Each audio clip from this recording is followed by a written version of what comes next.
This is Mika Zibanejad. Hey, this is Adam Fox. Catch every Rangers game right here on 880 ESPN. WHSQ and WCBS-FM HD2, New York. Don. I was fighting with obesity. You were losing. Hahn. John, Peter, thank you. Alan, I hope you make the team. And Rosenberg. Richard, have you ever heard of Brazzers? No. This isn't North Dakota. This is New York. This is Don, Hahn, and Rosenberg. The best threesome I've ever heard. On ESPN New York and streaming live on YouTube. 3 o'clock in the big city. Don, Hahn, and Rosenberg take you up until 6:30, and then the red-hot Knicks play host to the Denver Nuggets in MSG. Hopefully everybody's having a good day. Very similar to yesterday in the sense that it's a little bit warmer. Not warm per se, but a chance for the snow to melt a little bit. Sun's out. Guns out. Guns, I knew it. Right? I knew like the guns that? were out. You like that? I'm wearing a quarter zip. And here so it is. know. Not a big day in sports, but one of the local football teams have a new OC as the Jets welcome in Frank Reich. And I think Jet fans are kind of excited because, unlike Nagy, this one is a little sexy because we know Frank Reich. We've seen Frank Reich. He's coached. He's done successful things in the NFL as a quarterback and an OC. And now he's with the Jets. And the Knicks, a topic of conversation as they win again. 7 straight. They'll try to make it 8 in a row tonight. We've got lots going on. Alan, how are you? I talked to Peter already, so I wanted to say hello to you. Oh yeah, no, I miss you guys again. I'm in exile here in the audio room at MSG as the Knicks play a back-to-back. We love those, and I didn't get any hand emojis on my way in today, despite sitting in lots of traffic. So no hand emojis today, which is sad. No heart emojis, you mean? Yeah. Well, I'm like, when emoji using your hand. There was the prayer of please let me into the lane, and then there was the heart emoji of thank you for letting me in. There was none of that today, so New York was back to being New York. New York was back to being New York. Yeah. That's where we're at. But you know what? The NBA trade deadline continues to percolate with some mild but yet interesting moves. That's all it is. It's just mild but interesting moves. That's all we keep seeing. James Harden finally did land in Cleveland, and that's one. There's just smirks all over the league about how James just give him credit. He gets his money. He gets what he wants all the time. And then the Anthony Davis one. And this is serious. We have an Adam Schefter bomb. A real Schefty bomb. Something just happened? Are you ready for this? Is this real? It is. I double checked to make sure it's real. No, is it like am I actually going to care? Yeah. What's the level of care? Peter's not going to care. Oh, okay. Alan's going to care. I care. What? And Anthony Pusick is going to have to sleep on his back. So why would I not care? Panarin got traded? Yes. Adam Schefter. Got the Panarin trade? The Los Angeles Kings have acquired standout forward Artemi Panarin from the New York Rangers in exchange for a conditional third-round pick and prospect Liam Greentree per me and Emily Kaplan. Wait a minute. Wait. I was kidding, Don. That's a real thing? It's real. Shefty breaking hockey news. How about that? You know what? Today is the day. Officially, it's been 4 years. Yeah. Today is officially the day. Yeah. Where the NHL and ESPN are officially now together. It has to be. That Schefter is breaking news on hockey. Forget about the Stadium Series. Forget about 2 Stanley Cup finals on ABC and ESPN. This is the day it all be together. I can just smell the annoyance from every national hockey person that exists as Adam Schefter breaks the trade news. Great. How you feel about this? Is this great news? No, listen, we knew he was going to get dealt, and I had a feeling he was going to go to a Western Conference team. A conditional third-round pick and Liam Greentree is not exactly something to get you overly excited, but he was going to be a free agent. So Anthony's not sleeping on his back. Right. I was trying to give a hint that Anthony cares. I think he cares a lot. But the fact that they weren't going to bring him back, and you got something for him, but it's not that big of a deal unless Greentree becomes the next big special player in the National Hockey League. But it's them continuing to move on, Don. Right? No, it wasn't going to. Listen, they weren't going to have it sit for 3 weeks. Yeah. The NHL right now, I think it ended at this moment, 3 o'clock, was the roster freeze for the Olympics. Even though there are games tonight and tomorrow, you can't trade anybody, no transactions until after the Olympics are over. So the feeling was he wasn't going to sit there in limbo, not having a team until they came back on February 25th. So the feeling was it was going to happen today. I'm just shocked it was Schefter. Well, did you see the alert, Emily Kaplan? She has, again, she has the detail. Panarin has been traded to the Kings per me and ESPN's Adam Schefter. What is this? Can someone honestly explain how this happens, though? Because Schefter must have heard it through one of his sources and brought it to light. And Emily confirms it, and there you go. it's interesting. But I just don't understand it. Well, because Schefter has a lot of connections, and you understand. Just people too. he's friends with. Well, it could also involve. There are owners that are same NFL to NHL. There are agencies that represent players in multiple leagues. Hey, there was a You don't time. know. There was a time where Jack Kent Cooke owned the Kings and the Redskins. Yeah, Yep. and the Lakers. And if that happened, well, I was just using it from the relationship of the fact that Schefter might have been chasing a Washington story and then picked up news on this because of the same owner. It probably somewhere along those lines of while chasing something down at the Super Bowl. And the Super Bowl is on the West Coast. It's in San Francisco, not that far from L.A. I mean, he probably picked up on something, and they're all just sharing a story together. Okay. So AEG owns any NFL teams or anything like that? No, I don't think so. Right, this is Anschutz, right? So Yeah, I don't. No, there's no NFL. It'll be listen. It'll be interesting one day if we ever have Schefter on. By the way, Oh, we got to ask him. that day yeah. Panarin got dealt. How did you How'd you catch find wind? out? Because and listen, he grew up an Islander fan because he grew up out there in Long Island. I don't say he doesn't like hockey or that he's a huge fan of it. Oh, I He's think he probably does like very hockey. disinterested. He probably Yeah. likes hockey. No, he does. But he's an NFL guy, and he's covered the NBA. He's done some sideline reporting for ESPN. Well, he loves the NBA. and he loves the NBA. Loves basketball. But I read his book, and growing up on Long Island, he was a part of the Islander fandom during the 4 Cups or whatever. But Mm-hmm. no, that was just kind of interesting. So that kind of just broke. I didn't mean to step on you talking about the Anthony Davis stuff because it is No. interesting going to Washington, but we got a local it's story not. with a little flavor. Let me just say, it's not interesting. It's people going to watch. You know, the only thing interesting is. it's interesting in its lack of interest. Exactly. Now, tell me. Wait. Which are we talking about right We're back now? to AD. AD. Okay, we're back to AD. Tell me real Okay. quick, Alan, if my text was off base. What When was I the wrote, text? you wrote, Anthony sent the news, and I responded, and just like that, a Hall of Fame career dies. Am I wrong? Will it be quick and it'll end up somewhere else? It seems like now the injury Davis sustained, which basically ruined the time in Dallas and now has led to this. It means like this could be a domino effect where he goes from being a part of something exciting in L.A. to it's just completely over. He got I like- sent to NBA Siberia. Completely. Well, I mean, I like the Carrie Bradshaw of it all, the way Thank you. did that. Thank you. But I can't deny it because of where the mentality of the Wizards right now is not to win. And he has 1 year left. He has now suddenly been tossed around the league a little bit now, right? I mean, he chose the Laker thing. Like, that's what they wanted. But from there now, it's like the Lakers – I mean, I guess Dallas wanted him for Luka. That's kind of what the plan was when Nico Harrison made the trade. But we all know, you know, the guy he's made of paper. Like, he just can't stay in one piece. And he's very expensive right now and 1 year left. He's not going to play. Did you see last night? Trae Young's on the bench. And in Washington, Peter, they put him on the scoreboard to show him to the crowd. He was booed loudly. There were 17,000 people in the building. There was probably 16,000 Knicks fans. Well, that doesn't surprise me either. Yeah. And so, you know, that just shows you where the Wizards are right now, where an all-star player they acquired was shown at home on the Jumbotron and was loudly booed. And now they have acquired another superstar player, Hall of Fame talent. And they're not going to see either one of these guys on the court this season. And Trae's got an opt-out, and AD's got 1 year left before he can opt out.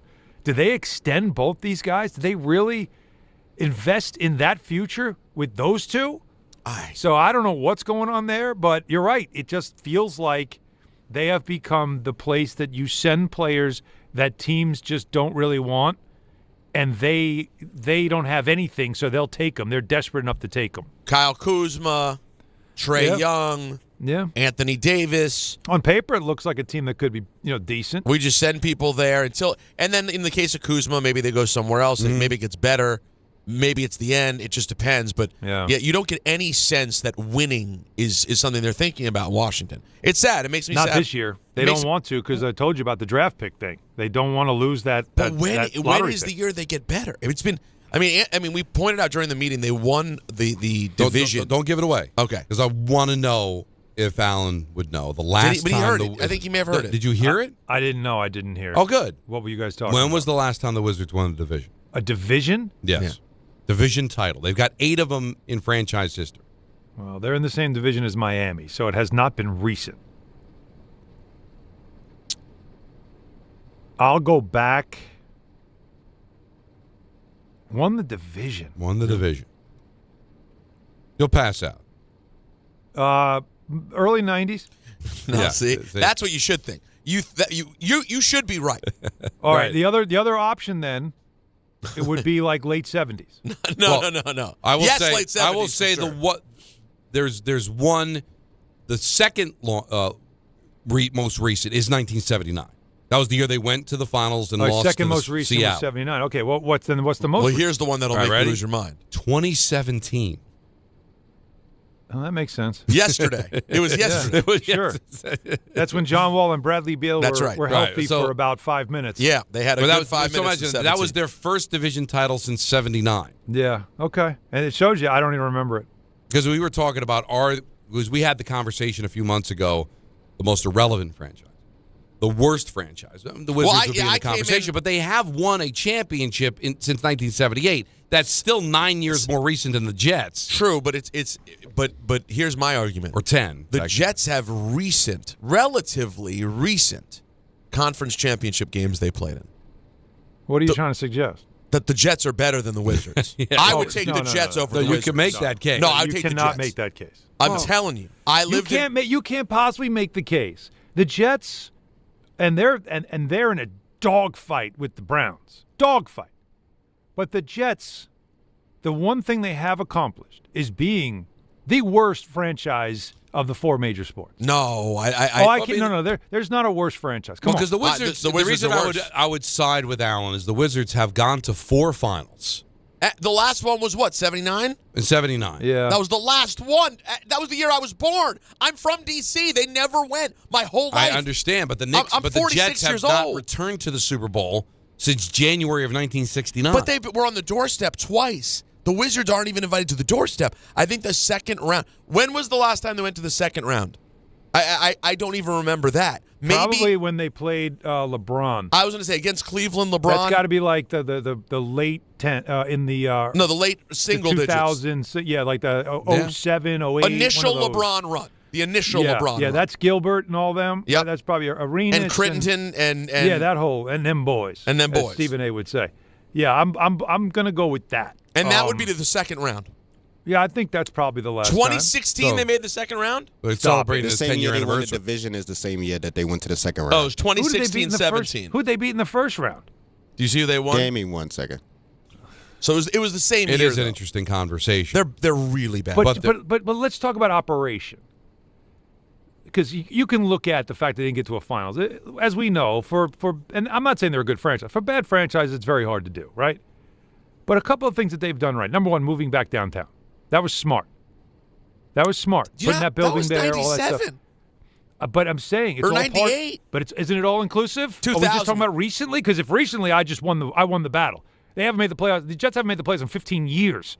There's no other franchise in the 4 major sports that haven't even made the play. Everybody's made the playoffs. That Everybody. stat helps you. That stat helps you. Think of the most pathetic franchise you can think of, and they've made the playoffs while the Jets haven't in 15 years. But you know what? But here's another thing, is that, and listen, I'm more of a football guy than a basketball guy. Yeah. But between the two of us, and I understand their rosters are bigger, I can think of way more significant Jets than Wizards / Bullets. That's a great call. Yeah, that's true too. But again, not a lot of significant players. What they've done since they had to move on from Beal and Wall, because that's what they were building on. But both those guys couldn't stay healthy, and it reached a point. They tried to pay them. They tried to keep that team together, They had a vibe there for a minute, but it just couldn't take. So they had to move on from them. And by doing that, what happens when you move on from two megastars like that? And remember, Beal didn't want to leave. It took forever for him to get out of there. Finally did, and now you see why. He kind of liked, being able to play under the cloak of bad franchise, not me, until you put him on other teams and realize maybe you were part of the problem. I think we're looking at it the wrong way, just about championships and playoff appearances. The Washington Wizards are the combination of bad and irrelevant. That's because the Jets are relevant. Because at least the Jets stayed relevant. They are in conversation. They've got huge celebrity fans. Being in New York. They had Aaron Rodgers. They had moments where they were capable enough for people to pay attention to. And, you could listen. People I can care bring about up, them being bad. And here's the thing. Washington's not nowhere. Washington's a pretty major market. You look at the other teams in Washington, right? People care. That people care. Like, even the Capitals, they've won once. They've got Ovechkin. Like, the Capitals have been way more relevant than the Wizards. The Commanders, when they completely stink, people talk about them. Yeah, they exist. Here's your other thing, though. They're all owned by the same team, the same guy that owns the Capitals, correct? Yes. Feels familiar, huh? All right. So you can't call him a bad owner. He did raise a cup. Hockey team does very well. Well, very competitive. That's almost right like into the the Dolan Rangers. That gets right into the Dolan conversation. Well, I mean, the Rangers were good for a while when the Knicks weren't good. Right. The Key's been trying to get them good at the same time, which we've seen at times, but not enough. But I'm just saying, like when you look at the Jets, it stinks from the head. The whole thing. Like, that's what makes them bad. And see, Don's right. It's not just about appearances. It's not just about what you see on the surface, which is what we're watching. And I agree with you. The relevancy thing, that does matter because the Jets stink and it's still a story. But it's only that because they're in New York. But I'm telling you, the fact that you could look at the Wizards and say you can't blame ownership. When you look at the Jets, it's the first thing you can blame. That's what makes a pathetic franchise. So I think they still are ranked above the Wizards. If we're power ranking all of the franchises in the four major sports, amazing. They have to be above the Wizards. They have to be. This shows you how sad it is that Allen is adamantly arguing, like, don't take the fact that my Jets are the worst franchise in sports. Don't take that away from me. I need some title. He wants to have something. Now, you know what I would like throughout the day today? I need to be at the top of some list. It's all I got. I think it could be fun, though, throughout the day, since it is one of those weird Super Bowl week, not a lot going on kind of weeks. If throughout the day you want to call us and make your play on why your team is actually the worst, feel free. Yeah, because I don't think fun. Anybody could argue it better than a fan of that team. They're the ones who get it the most. They will get it the most. Well, the Sabres were there until this season when something suddenly happened. I don't know what it was. Are they still winning? Yeah.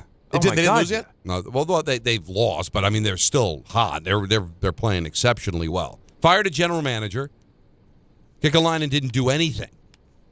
Didn't make a trade, and all of a sudden it just galvanized. When did they fire the Kevin Adams? What was that? Like around Christmas? Okay. December-ish, yeah. Late December-ish? And they just went on a tear. A toot, as Don would say. Which tells you, getting back kind of to the Knicks and not making the trade for Giannis, the fact that they changed the general manager, he did nothing, probably galvanized that room. Like, I believe in you guys. We don't have to do a thing and start winning, and they started winning. It's a great and point. Buffalo's going to go to the playoffs, which is going to have the Jets standing alone. Thank you. The longest drought in North American sports. We are the going to the champions. playoffs. It was they the were Sabres tied and with the the Jets. Sabres Yep. at 14. The Jets held up their end of the bargain. They made it 15 straight. Looked like the Sabres going to make it 15 straight. The Devils beat them 5-0 on Black Friday. And I was talking to Rob Ray, and he's telling me, this is bad, man. I don't know what we're going to do. And now they're one of the hottest teams. Looks like they're going to the playoffs. So the Jets will stand alone. So we got lots on the table to talk about. One thing on Panarin, though, that Emily Kaplan's reporting, that's the only place that he wanted to go was the Kings. So Big that market really LA. put the Rangers in a tough spot, right? They got to deal him. He's a free agent at the end of the year. They told him, we're not re-signing you. They went in a letter, basically told the world, we're trading him. He only wanted to go to the Kings, so what do you expect? All your leverage completely evaporates. But you had to do it. You had to do it. You're not just going to have him walk for nothing. You're not going to have him, play on a team that's not going anywhere. So that's, if you're wondering why they didn't get the haul you were hoping for, And the Kings, listen, they're taking a chance because they're on the outside looking for the playoffs. But who knows? They get in. Well, they can make some sort of a run with a guy that could really help on special teams for sure. It's Kopitar's last run too, right? So they're trying to. He's already announced. Yeah. That so this they will be really his want last to get. season. They it's like this is their way of saying like, let's give this guy one more run. I mean, they've had some heartbreaks the last couple of years. The Kings couldn't get past the Oilers, right? 2 years in a row. So you can see why the Kings are doing it. But I'll tell you what, Anthony knows this. It's very on brand for Panarin, isn't it?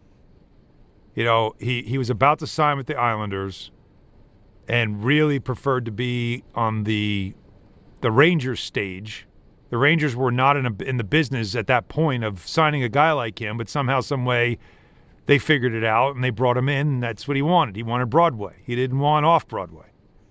And so now they're saying, okay, well, we're shipping you out of here. We're kicking you out of Broadway. Where do you want to go? Well, then send me to Hollywood. It's very on brand. That's where he wanted, the big city, the big market, the big glitzy town. True. So it says a lot. But it worked out for both the Rangers and Panarin. It was a very, very good sign. All right, they didn't win a cup, but they went to a couple of conference finals. You can make the case the Panarin goal in Game 7 against the Penguins, probably the biggest goal the Rangers have had since Bateau. Right, that was a big deal. They win the first round series against Sidney Crosby and the Penguins, although Sidney was hurt. But then take that to a conference final. He was a good player here. But it ran out, and now he's a Los Angeles King, and we'll see what can happen there. So that's on the table. The Washington Wizards deal with Dallas on the table. Frank Reich, that's not nothing. They still need a quarterback. But, Frank Reich, that name resonates with people. So he is the OC of the New York Jets. I think he'll help Glenn. I think that's the most important thing remember Wilkes was supposed to sort of be a guy that, and Glenn admitted this, bring in somebody that has head coaching experience that can help him through some things that you have to know as a head coach. Well, Frank Reich, I mean, he's seen and done a lot, and he has. Now, he wasn't a successful head coach, but he has done it. And I think that's going to help. That's going to help Glenn. And let him just run the offense, stay out of his way. You're going to be play calling on defense, apparently, so you got enough there to keep you busy. Well, I'd also be remiss while we spent all this time talking about the Wizards to not mention that today Jeff Bezos decided to demand a third of the entire Washington Post be fired, and they have shuttered the entire sports desk. They made them all get on an 8:30 Zoom meeting this morning. Killed the sports desk altogether. They're going to keep a few sports reporters who also have to write features. They saw this coming. And by the way, I don't really understand the political part of this, so this is not a political conversation. I just don't understand why people as rich as Jeff Bezos buy these things, and their only way of being able to do business is to cut it down and just keep cutting and cutting and cutting, not finding a way to make it profitable in any way. So the Washington Post now, another one of the great institutions of journalism, and as a sports fan, the sports page I read my whole life. Yeah, well, with some of the greatest names, guys. We're talking about some of the iconic sports writing names of all time that have been on that sports page. Yes. Sally Jenkins, it just is Thomas Boswell, iconic names. Michael Wilbon that are now all nothing. We talked about it a couple of weeks ago when I was in Pittsburgh, the Pittsburgh Post-Gazette, also out of business. I mean, this is just, that's what happens, right? And people aren't reading newspapers anymore. They tried to make it work online. It's hard. You see it. As soon as you see you got to pay for an article, you move on, right? How many times you're on social media, oh, that's an interesting article by when Larry Brooks was still with us, hockey. I go, click on the New York Post. Oh, I gotta pay for it. I'm out. It feels like a lack of thoughtfulness, though, because YouTube has figured out a way to make people continue to go through ads, even if you watch them for a few seconds and skip ahead. There's money being made there. I don't know why there's no way in the print world to have found a way to make any money. No one wants to sit, like, again. They don't want to do it. The mistake, of course, was at the very beginning, and it's like I remember it in the late '90s when it started to become a thing. And there was a lot of debate in the newsroom about it, is putting your stories online, make it available to your readers, and another way to consume the product. And there was always these arguments about one day this is going to replace the newspaper. And we would say, like, but you want something tangible in your hand. You can turn the page, like you want that. But some papers started giving it away for free, started just posting it online as well. And what happened is people realized, why am I paying for the newspaper to be delivered? I'm getting it in the morning. I don't like the news that happens later in the day. I don't get to read it later in the day. People started saying, why am I bothering buying this paper? And that started to kill the business. It's just. And now no one consumes anything that's 500 words, let alone 300 words. No, they don't want to read. They want to see video of it. They want that interaction. Yeah, I don't want to read this. Just tell me. Tell me what I need to know. I don't want to read this. And also, uninventive rich people buy up everything and don't want to spend money. They want to have the glory of owning the thing, but when it doesn't deliver the huge money, no one told you newspaper wasn't going to be the most lucrative business, so all they do is shut it down branch by branch. But it dies also, and again, this is really behind the curtain. Here's where it dies also. People don't realize this. Advertising is one thing that newspapers made a lot of money on, those big full-page, auto ads and stuff that you remember from back in the day, and the inserts, right? That was always a big thing. But classifieds, nobody needs that anymore. Yeah, gone. And that's gone. So nobody's buying up all the little classified, like 3 or 4 pages of classified ads of different things and help wanted and all that stuff. All that stuff is gone now. So the revenue streams that used to be there that propped up so many of these newspapers disappeared with the age of the internet, and they never knew how to make money off of being online, other than charging people for the paper, which no one wants to do, because why would I do that when this newspaper doesn't charge me and I'll just go to them? There's the story of, hey, it's business, and now it's become a dinosaur. You got to move on, but there's the journalistic side of it too, where that all now gets lost. I hate it. It's a really, really sad day to see that come to an end. 1-800-919-3776. Booger McFarland will join us coming up at 4. We got a list at 4:30. We got ENN at 6. It's Don, Hahn, and Rosenberg until Knicks basketball at 6:30 here on ESPN New York. March the 20th of 2026, there's one place to be, and that place is Pickleball Heaven. Pickleball Heaven. It's a pickleball facility, massive facility, in Medford, New York. We're going to do the show there that day from 6 to 10. Then there's a tournament, and then after we win the tournament, Rick, we'll stay and watch some basketball with the people. Now, the worst part of all this is the name. Listen, I got to participate in Rickleball Madness. What do you want from me? You're a teammate of Rickleball. Yeah, right. You're part of the event. You're the co-headliner. If my name was Dave Pickleball, it would still be Rickleball Madness. I think that's accurate. I don't want this kind of pressure. I would prefer it be named after you. No, you don't. You want all the shine. No, I don't. Call it whatever you want. Dave's Pickleball Extravaganza. Sorry, Dave. We're still calling it Rickleball Madness. And it's Friday, March 20th at Pickleball Heaven in Medford, New York. More details coming soon with DiPietro and Rothenberg on ESPN New York.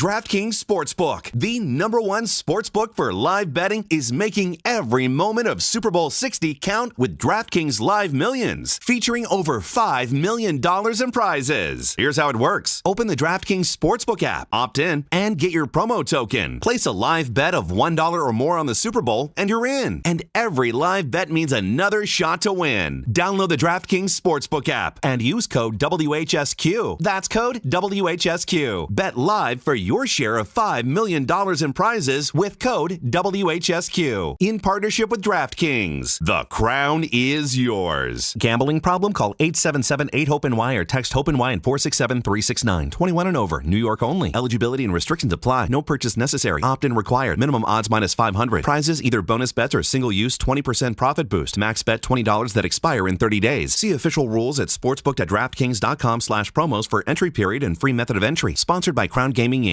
1-877 Cards for Kids. KARS Cards for Kids. Ready to get rid of that old car? Donate it to Cars for Kids. Call 1-877-CARS-FOR-KIDS to reach a friendly live agent. Donation's super easy, and your car can be picked up as soon as tomorrow. Call us now, 1-877-CARS-FOR-KIDS. 1-877-CARS-FOR-KIDS. Donate your car today. Did you know you can donate real estate too? Now it's time for traffic and Susie Cerrone. Hey guys, a really busy Wednesday afternoon. A stalled tractor trailer on the Cross Bronx westbound after Sheridan Boulevard is in the left lane. A stalled truck on the LIE Eastern at 108th Street is in the right lane. Crash on the northbound Bruckner by Pelham Parkway that's got the center lane blocked. Queens, crash on the BQE northbound at Astoria Boulevard in the right lane. In Teaneck, a crash on Route 4 westbound at Queen Anne Road. It's in the right lane. Solid delays from Grand Avenue. We're sponsored by Positive Coaching Alliance. Questions about youth or high school sports? PCA can help. They're a national nonprofit developing better people and better athletes through youth and high school sports. PositiveCoach.org. I'm Susie Cerrone for 880 ESPN New York.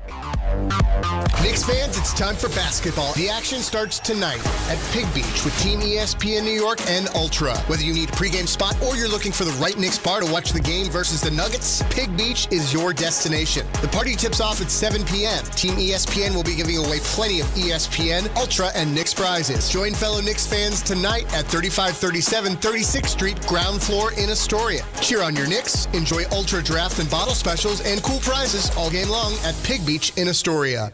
Hey, New York and New Jersey, Boost Mobile has an unlimited talk, text, and data plan that's only $25 a month forever, meaning you'll only ever pay $25 a month for the rest of your life. Who wouldn't want unlimited wireless when it only costs $25 a month forever? If you don't, you must be one of those people who enjoy overpaying for their phone plan. $25 a month forever is truly as good as it gets, so go online and switch now at boostmobile.com. After 30 gigabytes, customers may experience slower speeds. Customers will pay $25 a month as long as they remain active on the Boost Mobile Unlimited plan. Attention, have you racked up $10,000 or more in credit card debt?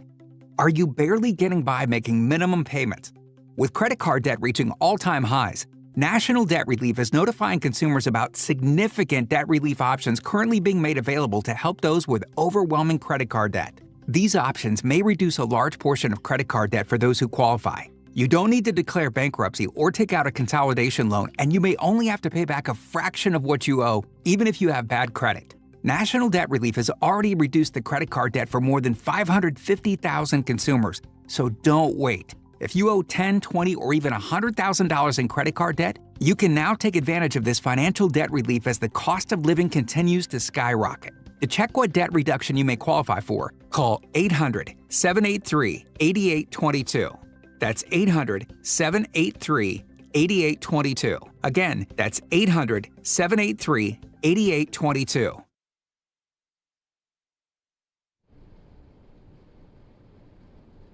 Happy birthday to Alice Cooper, 78 today. Wow. They got a little bit of a surprise coming up in ENN. No, we'll celebrate. I suggested it. Hopefully it'll be executed. We'll see. One of my favorite lines from a movie. Well, there you go. Keep your thought on that. I will. Just a couple other things on the Panarin deal. The Kings or the Rangers retain 50% of his salary, so there's relief there. And then the Kings extended him 2 years, $22 million, so $11 million annual salary for Panarin. So he wanted to be there, the only place he wanted to be, and we've already gotten word that the Devils are done. They got Nick Bjugstad from the St. Louis Blues. The reason why this is not the trade deadline per se, but there was a shutting down of a freezing of rosters before the Olympic break at 3 o'clock today. So whatever deals had to get done before the Olympics had to get done today. No more deals until everybody comes back from Milan, which won't be till the end of February. So that's why we've got some stuff brewing there. 1-800-919-3776. Let's get back to the busy phones, and let's start it off with Bobby. He's at Belmore. You're on ESPN New York. What's up, Bobby? Bobby. Going once. Big Bob. Going twice. Bobby. All right, 3 times a lady. Let's go to Sam in Cleveland. You're on ESPN New York. What's up, Sam? This trade is an absolute freaking catastrophe. Well, what are you going to do? I get he's got the absolute, he's got the no move clause and all that. But if you're Chris Drury, you have to get LA to pony up a little bit more. We had to give up more for a rental Patrick Kane, who is also old and not to mention injured at the time. This is an absolute disgrace. An absolute disgrace to the fans. And then the extension is 2 by 11? Yeah. We've been told $50 million this entire time. What was the information that we were given for all of this? I mean, this is terrible. He wanted to go to the Los Angeles. He needs to get sent to the sun. This is awful. But wait a minute, Sam. Let me just talk you off the ledge for a second, okay? It wasn't Panarin. It wasn't Drury that gave Panarin the no movement clause. He only wanted to go to the Los Angeles Kings. You're going to lose him at the end of the season. What else was he supposed to do? You still got to make the trade, but you look at what Rasmus Anderson just did with Vegas and Calgary. It was the same thing. It was a similar situation where he said, I would only want to sign with Vegas, and Calgary was able to get a first-round pick and more picks and, I think, a prospect for Rasmus Anderson. And I get it, yeah, there's a little bit of the age difference and everything. He's but 29. It's the same type of scenario. He's 29. He's 29 years old. Like it's apples and wrenches. It's not the same thing. Listen, I'm not going to sit here and tell Ranger fans to love Chris Drury. You want to hate him? Go ahead and hate him. Devil fans hate Fitz. You know, that's the way it works when your team's losing. You're going to hate the coach. You're going to hate the general manager. But the one thing I'll say about Drury is he did not give out these no-movement clauses. His team is not good. He is trying to change that. You are not going to extend Panarin. You said it. You put it in a letter. And because he's got the muscle with the no-movement clause, I only want to go to Los Angeles. I'm only going to sign an extension there. And he's of an age right now where, you know what, you're not going to get a lot for him as far as Anderson, who's 29 years old and more productive in his career. Different position. You understand what I'm saying, Alan? I absolutely understand what you're saying. I also understand that there's a lot of people who are rightfully frustrated with the Rangers situation. I understand that. But to pretend you know more than what he's dealing with right now is absurd. If you want to rant and scream, that's fine. You have every right to do that. But you don't know all the detail then, and Don's giving it to Anthony as well. I know Anthony's probably holding back right now because he probably wants to go crazy.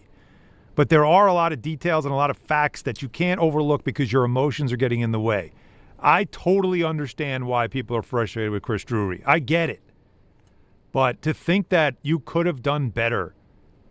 But don't give... Like, he had control, you didn't. And all you're trying to do is just get rid of him, get him out. But That's all you're trying to do. But don't use the comparison. Anderson, who's a 29-year-old defenseman. Like I said, Don, we're not using reason, right? We're not using reason.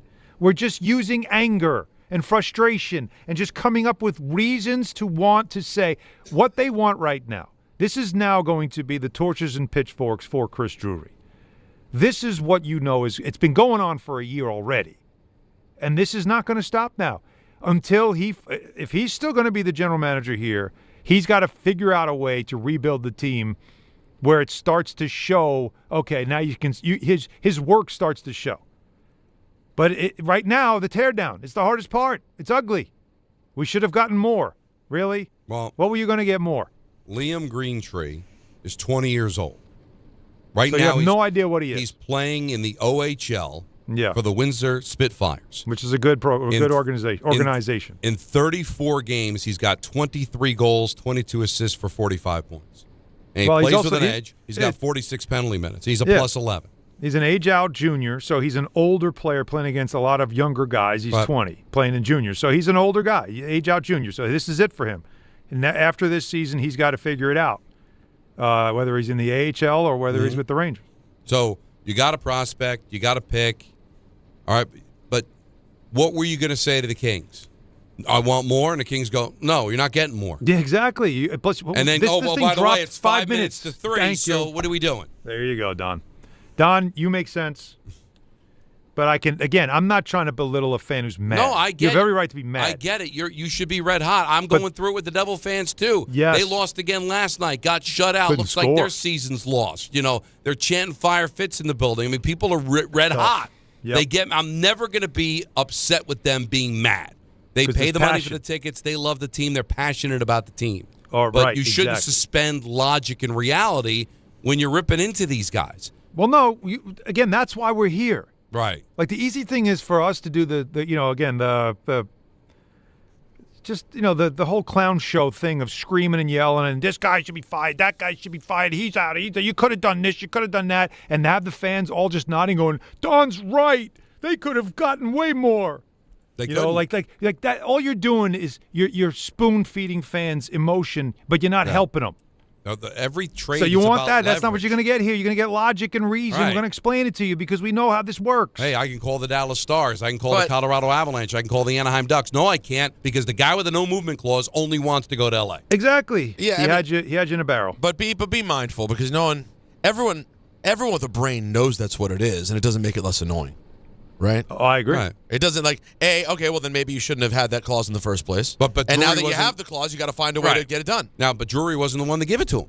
Was that Gordon? So he's trying to deal with what he was dealt. See, that's the one thing I'll say about Drury. He's made his mistakes. Every general manager has, but he inherited a lot of these issues, and he's trying to clean it up. All the Ranger fans agree. This roster doesn't work. We got to blow it up. All right, well, he's trying to do that, but you got this guy with a no-movement clause. Zibanejad doesn't want to go anywhere. Trouba will only go to 3 teams and then extend it to 5 and then maybe 10. And, it's a really, really, really difficult spot. Well, you know what could always make you feel better potentially if you're better? down? Maybe betting the big game this weekend because FanDuel is giving people a daily profit boost every day leading up to the big game. Today's 30% profit boost is on the receiving markets. Now, I talked about this. Yeah. Who do the Buffalo Bills go out and get? Tay Diggs. Stephon Diggs. I like Diggs to score an anytime touchdown. And maybe I'll go over receiving yards on FanDuel as well. Maybe. All you have to do is opt in each day and place an eligible bet to use that day's profit boost. So whether you're looking at early lines, riding your favorite props, or taking one last swing before the final whistle, FanDuel's everyone's moment this weekend. That's right. Everyone's getting a very special opportunity with the official sportsbook partner of Super Bowl 60. 21 and over, physically present in New York, opt-in required. Bonus issues, non-withdrawable profit boost tokens. Restrictions apply, including any token expiration and max wager amount. See terms at sportsbook.fanduel.com. For help with a gambling problem, call 877-8-HOPE-NY or text HOPE-NY 467-369. That was well done. Yeah. Thank you. Very good. Robbie's in the car. You're on ESPN New York. What's up, Robbie? Gentlemen, how are you today? Good. How are you? Well, not so good. You guys are correct. You guys are giving me some reason here, being a disgruntled Rangers fan, about the Artemi Panarin trade. But regardless of that, it just doesn't feel good. It feels terrible. Yes. At the beginning of the season, the Rangers said, "Oh, no BS in NY, no BS," and the whole season has been BS. The whole season has felt bad. And honestly, I feel like this problem goes back even further than, the no movement clauses. It feels like it goes back further to letting go probably the best GM I've seen in, I'm only 30, but the best GM that I've seen in the Rangers history, in Jeff Gordon. The guy, I feel like he made so many good trades and made this team really what it is today. And to let him go back then is just, I feel like it's starting to trickle down, and everything just feels bad. It feels like we're a joke of an organization well, right there's now. a few things at play. Gosh, I feel like I need some better help. Well, there you go. He's trying to do a transition that for was you. very good. I love the that would fact have been that a great transition. Our listeners are starting to pick up on it too. Love it. Here's the deal, Robbie. And it just ties into Panarin. I agree with you. I think J.D. and Gordon had done a really good job. You take a look at what Boston had on their roster when he was there, the job that he did when he went to Montreal. He is a very good general manager, and I think J.D. is a very good president. He's done a good job over returning to Columbus. They had a plan in place after the letter. All that got escalated when Panarin became available. And they signed Panarin, and all of a sudden some decisions started to get made. Instead of being patient, they started to go for it. And they started to make some decisions that now they're regretting. Chris Drury inherited those. So as good as those guys were, some of the issues that Drury is dealing with were J.D. and Gordon's issues. And now it didn't work out. You had a couple of conference final runs. You danced a couple of times. It was fun. And now you got to clean up the mess. Party's over. Now you got to clean up all the broken bottles and vomit. And it's hard to do. So let's see if he can do it. I'm not telling you to be happy. This is a sad day if you're a Ranger fan. It is. You saw it coming, but it's sad. You know what's sad? Your team's in last place in the Eastern Conference. That sucks. But you're going to have to try to clean it up. But I'm not going to tell you to have faith. I'm not going to tell you it's going to be quick. But this is what happens. This is the come down after a great party. Now you got to clean it up. It's vomit, beer, sticky floors, nightmare. Right. But I like we were just talking about this, right? A lot of times when you're a general manager and you have a group that you believe in and you want to see if they can go on a run, you do all the things you can to secure that group together and leave no doubt that this is our core. We believe in you guys. And you say to yourself, I'm not going to be around when, like, if this doesn't work out, I won't be the one having to clean it up. Right? Like, that's what it really becomes. It's sort of trading away all these draft picks to get these players, and if it doesn't work, and you don't get a championship, I won't be the one that has to worry about not having those draft picks in 10 years. See, that's the point you just made. Yankees went through it, and Jeter's career deteriorating, breaking his leg against Detroit, having to sit there with the money and landlocked by CC Sabathia, by the money that he was making. But you kind of live with it because those players brought you championships, right? All these championship teams eventually have to go through it. The problem here is that the Rangers are going through it. It was a hell of a party, but it wasn't a championship party. It was a couple of conference final appearance parties. So it'd be a little bit different had they celebrated a championship, and maybe it'd be a little bit easier to swallow, but it's hard. It's a tough day. And the thing that really hurts is you hope, but you don't know if it's all going to work itself out. And if it does work itself out, how long will it take for that to happen? Right. 1-800-919-3776. So much on the table. Coming up at 4 o'clock, we will talk to Booger McFarland. 4:30, I got a list that I curated earlier today in front of Anthony and Jacob. And God. And, God sees it all. What a great way to close a segment on Hahn and Rosenberg, ESPN New York. March the 20th of 2026, there's one place to be. And that place is Pickleball Heaven. Pickleball Heaven. It's a pickleball facility, massive facility in Medford, New York. We're going to do the show there that day from 6 to 10. Then there's a tournament. And then after we win the tournament, Rick, we'll stay and watch some basketball with the people. Now, the worst part of all this is the name. Listen, I got to participate in Pickleball Madness. What do you want from me? You're a teammate of Rickleball. Yeah, right. You're part of the event. You're the co-headliner. If my name was Dave Pickleball, it would still be Pickleball Madness. I think that's accurate. I don't want this kind of pressure. I would prefer be named after you. No, you don't. You want all the shine. No, I don't. Call whatever you want. Dave's Pickleball Extravaganza. Sorry, Dave. We're still calling it Rickleball Madness. And it's Friday, March 20th at Pickleball Heaven in Medford, New York. More details coming soon with DiPietro and Rothenberg on ESPN New York. Ox Spine at New York Presbyterian is always in pursuit of a better way to heal the spine. We're getting more people moving again with minimally invasive, non-surgical, and surgical treatments with innovative solutions for every back and spine condition and your unique needs. Expert spine care is available now across New York City and Westchester. Find a doctor at nyp.org/oxspine. Stay amazing. New York Presbyterian.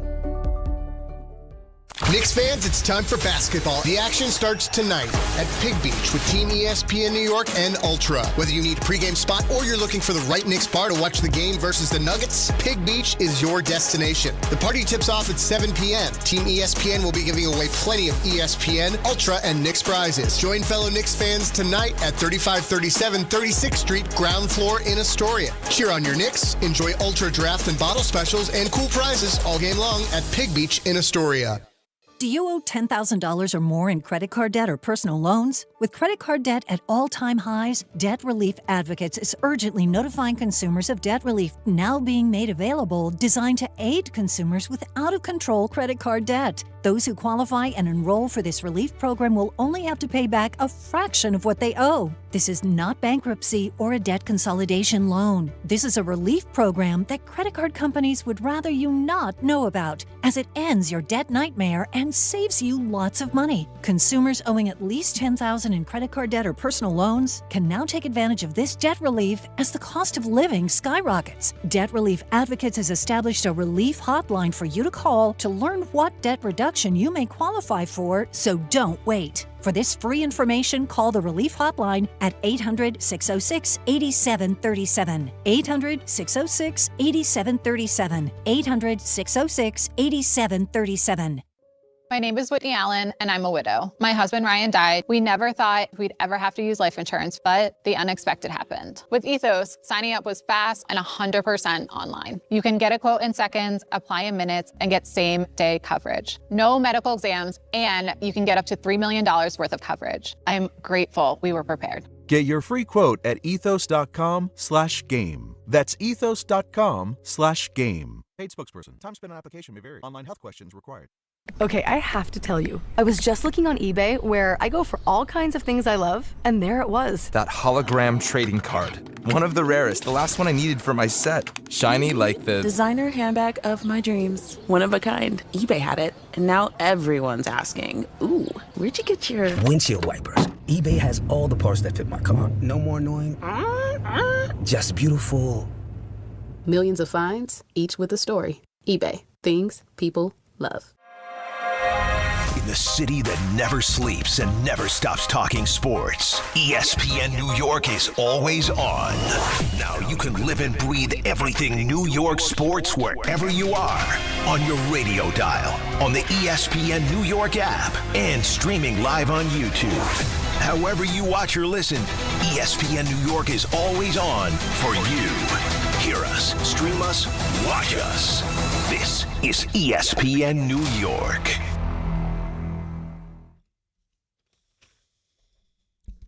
ESPN is proud to introduce The Handoff, a special 24-hour football event.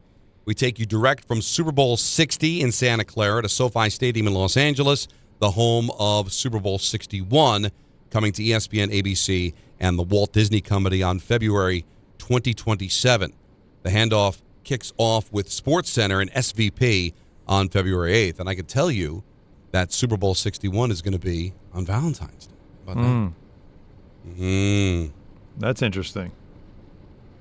1-800-919-3776. Pretty cool that we're getting a lot of traction off the Panarin deal. A lot of Ranger fans still. People love hockey. There's a lot of very, Ranger fans out there. Yeah, let's hear from them. And it is breaking news, so we're going with it. Thomas, Can I also, real quick? Yes, go ahead, please. Just real quick, Don. We'll get right back to the call, but there is a trade involving a New York team.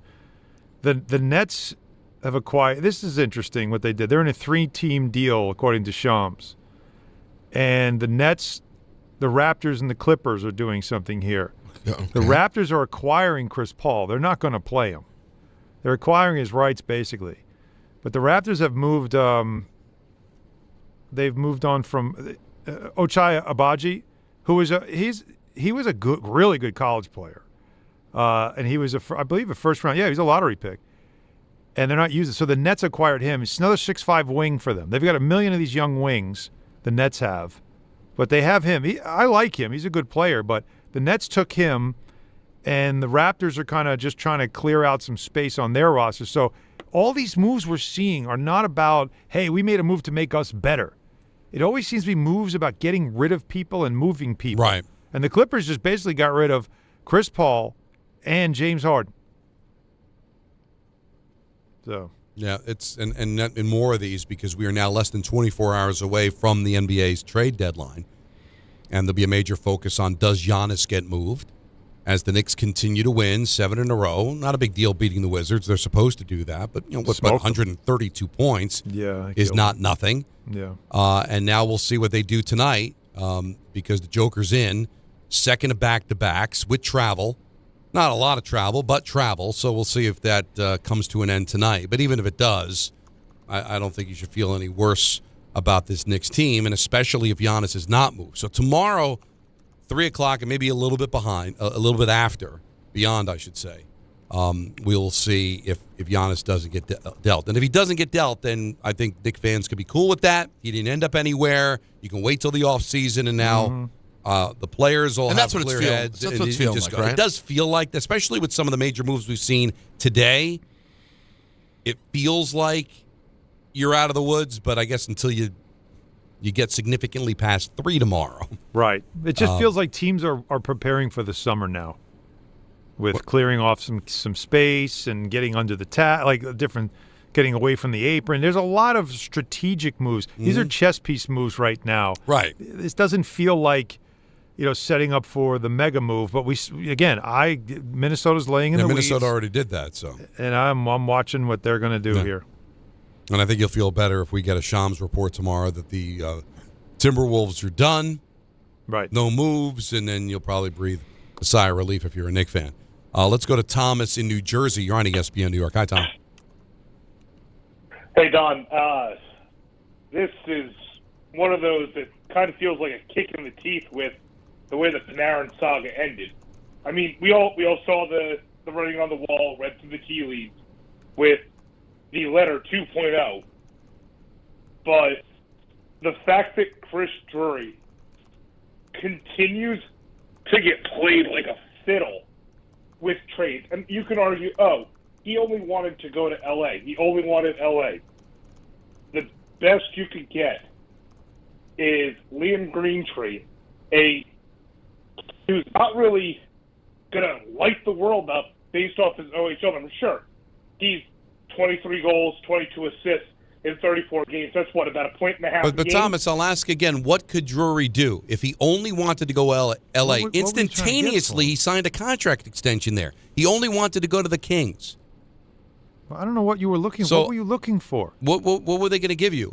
The first-round pick that the other caller mentioned for Rasmus Anderson with Calgary when they made the trade, yeah, because he's a 29-year-old defenseman. Mm-hmm. The Kings are a point out of a playoff spot, but I got news for you. The Los Angeles Kings aren't winning a cup this year. What is it? Like, Don, help me out here. So, in moving Panarin, what are you doing? Well, getting something as opposed to having him be on your team and then walking as a free agent and you get nothing. Right. So, there's that. They also got a pick, right? Yes, a third-round pick. So that can become a second-round pick. If what, Anthony? The Los Angeles Kings make it to the conference final? Third becomes a second if they win a round. They get a conditional fourth if they win a second round. Okay. So again, you're looking for draft capital. You're setting yourself up for that. Like what did you think you were going to get? You're not going to get a high level prospect for they're going to trade you Byfield. I mean, that wasn't going to happen. Byfield, although if he doesn't get it going. I know. But I'm just trying to think of a young player. Yeah, no, that's a good one. That's a good one. But that's what I mean. Like you've got to look at what you were sending out. An aging asset that was very limited in what he was willing to do. You weren't going to hit a jackpot. What you're doing is you're moving on from some money. You're in the reset mode moment, and the most important thing to do, like don't look at the prospect you got. As I said, he's an age-out junior player. He's doing what he's supposed to do. He's putting up numbers as an older player. But don't look at that. What you have to look at is draft capital as part of what you're going to do going forward. That's what this is about. This is not about rebuilding the team instantly. I've always said this is such the hard part for a front office because you're getting rid of pieces without showing me what I'm getting in return. Right. And that's the hardest thing to do when you're trading away known assets and getting back the currency of hope. And I don't know yet, but I know I have a roster spot now for someone else who's going to be younger and help us take the next step. I don't know who that guy's going to be yet, but we're working on it. And it was a bad situation because they've been sitting on this for 2 weeks, fantasizing about getting a huge haul back. You didn't. But, hey, it's so much easier to be mad at somebody than just being mad. Right? Yeah, so you want to face to your anger, and right now that's Chris Drury. Yeah. I get it. I'm not telling you not to be mad. I just think that, just be a little bit more logical in your disdain for Chris Drury. We'll get back to your phone calls. Got a list coming up at 4:30. We got ENN at 6. But up next, Booger McFarland, his weekly spot here on a Wednesday on Hahn and Rosenberg, ESPN New York. This is DiPietro and Rothenberg. The Knicks believe in this team. That could end up being an excellent assessment, or that could end up being a mistake. Even if you like this team, would you like it better with Giannis? Do you believe this team is good enough to win 4 playoff series? If that answer is no, then you should probably look into this. And if you don't make the move now, he's going to get traded, and then there goes Giannis. The Knicks, with their words and actions, I don't think we're headed in that direction right now. Are you trying to win a championship, or are you trying to be a pretty good team? Morning Start with DiPietro and Rothenberg. Weekdays from 6 to 10 on ESPN New York and streaming live on YouTube. Prizes, flyaways, even cash money. You want it? We've got it. Find a list of all contests and official rules by visiting ESPNNewYorkContests.com. That's ESPNNewYorkContests.com. Knicks fans, it's time for basketball. The action starts tonight at Pig Beach with Team ESPN New York and Ultra. Whether you need a pregame spot or you're looking for the right Knicks bar to watch the game versus the Nuggets, Pig Beach is your destination. The party tips off at 7 p.m. Team ESPN will be giving away plenty of ESPN, Ultra, and Knicks prizes. Join fellow Knicks fans tonight at 3537 36th Street, ground floor in Astoria. Cheer on your Knicks, enjoy Ultra draft and bottle specials, and cool prizes all game long at Pig Beach in Astoria. 1877 Cars for Kids. KARS Cars for Kids. 1877 Cars for Kids. Donate your car today. Call 1-877-CARS-FOR-KIDS to reach a friendly live agent. Donation's super easy, and your car can be picked up as soon as tomorrow. Call us now. 1-877-CARS-FOR-KIDS. Donate your car today. Did you know you can donate real estate too? This is the story of the one. As an HVAC technician, he and his digital multimeter are in high demand. So when a noisy office HVAC turns out to be a failing blower motor, he doesn't break a sweat. With Grainger's easy-to-use website and product information, he selects the product he needs to keep everything humming right along. Call 1-800-GRAINGER, click Grainger.com, or just stop by. Grainger, for the ones who get it done. Smalls here. Life is full of choices, some big, some small. And when you choose an H&R Block Tax Pro, you're choosing the largest network of tax expertise to be in your corner. For when your big ambitions need help with the small details. For when your six figures come from 6 different places. For when your gaming stream becomes your revenue stream. For when your business's year one needs 70 years of tax know-how. At H&R Block, they've seen it all. And they're here to help you make the most out of your money for life outside the box. ESPN New York, now streaming live on YouTube. Subscribe today and watch the show. WHSQ and WCBS-FM HD2, New York. Game Time is brought to you by Tullamore Dew Irish Whiskey, because when it's game time, guys, it's Tully time. The Knicks are back home facing the Nuggets, with coverage immediately following us here on 880 at 6:30. Tullamore Dew, the original triple distilled, triple blended, and triple cast matured Irish whiskey. Be sure to grab a Tullamore Dew or try the new Tullamore Dew Honey during today's action. Glasses up to enjoying Tullamore Dew responsibly. It's Wednesday, and that means it's time for Booger McFarland. I'm Don Hahn Rosenberg. How are you, sir? What's up, buddy? How we doing? Good. Back-to-back days, locals have hired offensive coordinators. Real exciting stuff, but that's what you got to do when you have a vacancy. That's all we got. Nagy to the Giants, Reich to the Jets. What are your thoughts on those hires? Matt Nagy. I like Matt. I just want to know what Matt has learned from his time with Andy. I think that's going to be key. Obviously, before he went with Andy, a little bit of, you probably had a little bit of trepidation from there. But, you know, hopefully time with Andy, he's become a little bit more creative, even though he didn't call plays, because Andy calls his own plays. So I like that. As far as Frank is concerned, I think that's the one that probably has a little bit more skepticism, you know, just because, you know, you just wonder his connection with this new age quarterback, and can he, you know, kind of tap into to Jackson Dart and bring the best out of him. So those would be my initial thoughts with those two. What's your level of excitement? Like, just for general, I'm sorry, I'm going to take us away for the locals real quick. I know we'll go back there, but Super Bowl on the mind. Are you, like, super hyped for this game? Where do you stand? Me saying it as someone who just despises the Patriots, has no interest, and my rooting interest probably being for the Sam Darnold of it all. Where are you at, Boog? Yeah, man. Like, I don't have a dog in the fight, but, you know, I think we have a clear favorite and a clear underdog. I think, you know, depending on what side of the aisle you like to be on, I think, you know, if you want to pull for the favorite, you clearly have one in Seattle. If you're going for the underdog, you got the Patriots. If you don't like the Patriots because they've had so much success, I think this is going to be a good game from an X and O standpoint, just because I think Mike Vrabel's probably one of the top 2 or 3 coaches in football, and he has the team that is an underdog. So how can a coach that's this good get his team an edge? How does he find an edge? Where does he go? Where does he get the edge? To me, that's going to be key based on everything that I know about football. And then you look at Mike McDonald. Like, he's the guy probably who, if you ask a Baltimore Raven fan, they wish they would have kept, but now he's in Seattle and he's turned them into a juggernaut. They got the most talented team in football. So can he get Sam Darnold to play one more clean game? Because if Sam plays clean, Seattle wins the championship, and I don't think it's that close. But if Sam doesn't play clean and it's a couple of turnovers, then what happens? To me, that'll be a very pivotal key. It's amazing that still is a thing with Sam, isn't it, Boog? Like, as far as he's gotten with this team and as well as he played in the championship game, we still keep doing the if Sam, right? And it's so does him winning, and I know I'm stealing this from Get Up because Jeff Saturday and them boys were talking about it this morning. But if Seattle wins a championship, do we stop doing that with Sam Darnold at that point?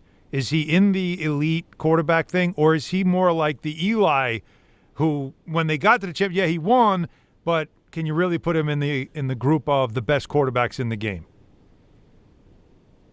No, just because you won a Super Bowl doesn't mean you're one of the best in the game. Trent Dilfer won a Super Bowl. He never was one of the best. Brad Johnson won one. He was never one of the best. So was Joe Flacco. I think what this does, though, to me, this if he wins this Super Bowl, this erases the I'm seeing ghosts. I think you can put the I'm seeing ghosts to bed forever. It's not going to make him elite, but it does take away probably one of the most embarrassing moments he's ever had. Oh, yeah. It's such an interesting journey for him. Clearly, he's a different quarterback than he was in New York. And why not? He was a kid, playing on a bad team. Goes to Carolina, doesn't work out there with Rule. Cup of coffee with San Francisco, doesn't play. And then it all comes together in Minnesota. Are you able to figure out where it might have all really come together for him as a player during this maturation process? Well, I truly believe you learn more in life from your failures than your successes. So he's had an opportunity to go. He failed in New York. He went to San Francisco. He's been to Carolina. So he's seen a lot of places. And, as you get older, man, like sometimes when you come into this league at 21 years old, like you're not ready to be successful. Like you're still learning. It's amazing how we expect a quarterback as a rookie or a second-year player to be a finished product. And, we've seen this position. Guys are playing 15, 16 years. So do you want them to be what they're going to be in year 3 for the rest of their career? Probably not. You want a guy to continue to grow. And I think right now Seattle is getting the best of Sam Darnold because other places, New York, namely, got the worst of him. And so it's been cool to see because I think, sports are a microcosm of life, man. And it's been cool to see Sam have some failures and bounce back, and now the success is in front of him. And, it's kind of like what we talk about, guys, like mentally tough. He is a mentally tough quarterback. He's led the league in turnovers this year, 20 turnovers, but it hasn't fazed him whatsoever. And I think in large part that has to do with how he performed in New York and the New York media. He got hardened with that. I think he's mentally tough because of New York media. And I think regardless of what happens Sunday, Sam is going to be a better quarterback for it. Now, you brought up the seeing ghosts, and it just feels so unfair, right? Because he was a kid. Why in God's name the Jets would allow him to be mic'd up, considering that he was just a kid at the time? Yeah. But I know it was so shocking when it happened, but it was like one of the first questions he answered after he won the championship game. I mean, I still think the butt fumble was way more embarrassing. Are you still surprised that Gaines still has the traction so many years later? What was that, 2019? Oh, we're talking 5-6 years ago. Yeah, it's been a minute. No, because it's one of those classic sound bites of a star quarterback at the time in one of the major media markets in our country. He just says, "Hey, man, like it's an honest moment. Hey, man, I'm just seeing ghosts," and it's a small glimpse into the mind that the fans never get to see because nobody ever really invites you in. How many times have you heard Tom Brady at his worst moment say that? How many times have we heard Aaron Rodgers? Like usually you don't hear that. And on top of that, because Sam is having so much success, we want to paint a picture of where he's come from to where he is now. So I'm not surprised it continues to be brought up. I am happy for him though. I think they're the favorite. I think Sam goes in with no pressure on him because they've won. Think about this. They beat the Rams this year, and I think the Rams are at worst the third best team in football, maybe the second. They beat the Rams, and he had 2 or 3 picks. So he goes into a game knowing I don't have to be perfect, number one. Number two, the game that he threw 4 interceptions, the star linebacker, Ernest Jones, got to the podium and said, "Man, Sam is my quarterback," after he threw 4 picks. So he has the ultimate confidence from his team. He knows he doesn't have to be perfect. I think Sam goes into the game, man, with house money, playing footloose and fancy free. And I truly hope he has his best performance on Sunday because I think if he does, I think he's a world champion. You think the opposite could be said about Drake May? Does he go in feeling a little more pressure? Again, he's younger, of course. It's like a big spot for him. And he probably has to play really well. Like, he probably has to be the MVP for them to win. Is that true? Yeah, because if you look at what Drake has to do, Drake has got to perform at a high level. If he does that and hit some big plays, like Drake goes into this game, if Drake May throws for 350, New England has a chance to win. A chance. If Drake May throws for 180 yards, they got no shot whatsoever. And so there's more pressure on him to have a big game than there is for Sam Darnold, because I think if you look at Seattle, Kenneth Walker could have a big game. Seattle's defense could get 2 scores and win. Like, it's, you know, when I judge football or when I pick the team that I'm going to pick, here's the question I ask, and I think I told you guys this earlier this year. How many ways can you win? Like, how many ways can you win the game? Seattle has multiple ways they can win the game. I'm not sure New England has but 1 or 2 ways maybe they can win. Like Drake May has to go off, or like the New England defense has got to play out of this world. Like, I think that's the only way they can win. You know, I don't think New England's going to be able to run the football for 200 yards. And so that's kind of how I go in choosing this game. Now, just on a personal note, in the McFarland household, you know, Don has zero interest in any sort of halftime show. Where do you stand on paying attention? Are you interested in Bad Bunny? Do you not care about a halftime show in general? How are things in the McFarland household during the Super Bowl? So, you know, it's funny because I'm going to be standing next to Chris Berman because we got to do NFL primetime right after the game. And so I usually get a little laugh by looking at Boom and seeing if he's ever heard of any of the songs that are being played. And so this will be the first time that I've done it where I'm not going to know any of the songs that's being played. So, it's going to be interesting. I don't know how it's going to come across because, like, typically, you know, and you guys tell me if I'm right or wrong. Typically, like the halftime show, it's a vibe. Like, you want to be sitting there singing along, dancing. Yeah. I've never heard of any of the songs that Bad Bunny's singing. So, like, how am I going to sit there and just, you know, how am I going to vibe? Now, if he brings Cardi B out, I'll vibe then. But, I mean, when he starts speaking Spanish, I don't know what he's saying. I think you're not giving yourself enough credit. I think you will actually recognize 1 or 2 of the songs because they were that big. And I'll say this. I don't think it's truthfully, and I say this as a huge Kendrick Lamar fan, for a big percentage of the mainstream audience, there were barely any Kendrick. He played All Right for 35 seconds. That's like his biggest song. Besides that, and Not Like Us, which he played for another 30 seconds, last year nobody really knew Kendrick's music probably either. Well, but Kendrick Lamar, I think, at least could say words that we could understand. Well, yes. I mean, if you do speak fluent English, so you have a better shot at it for sure. But I think you're going to be surprised by the vibe. It's going to be. I'm confident in the vibe. Okay, I'll be confident in the vibe. I tell you what. Here's what I'm going to do. We're going to talk next week and do like a little postmortem. Love it. And not only will we talk about the game, we're going to do a little Bad Bunny recap also. And if you could sneak a little video of Boomer watching Bad Bunny, I think we'd all enjoy that. That would be great. I will definitely do my best. See, like Peter gets on me for my halftime thoughts. I'm a football guy. And this is the biggest game of the year.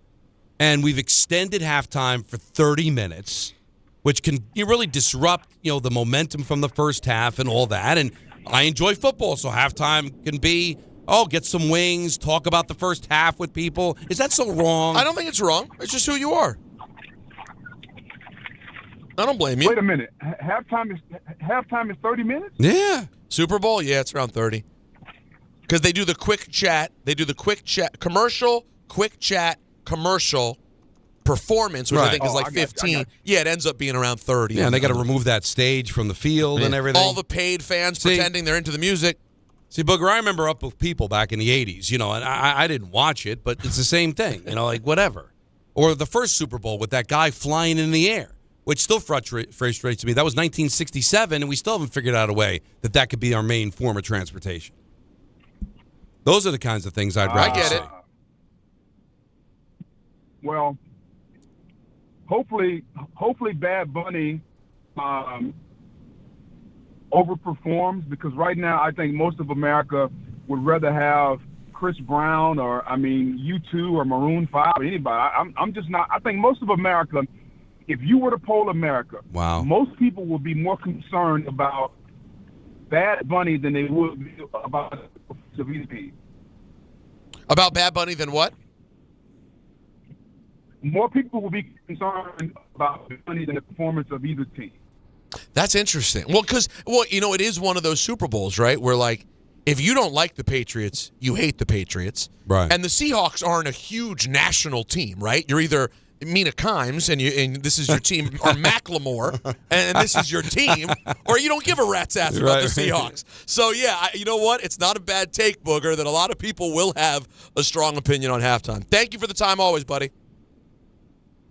Y'all have a good one, man. All right, enjoy it. We'll break it down next Wednesday with him.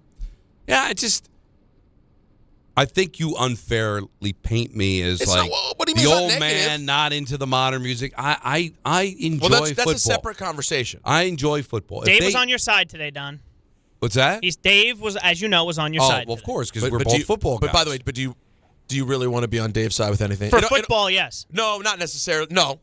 Don doesn't want to be on Dave's thought of he would skip a family member's funeral for Jacksonville, Carolina on a Thursday. Their Super Bowl thoughts are in lockstep.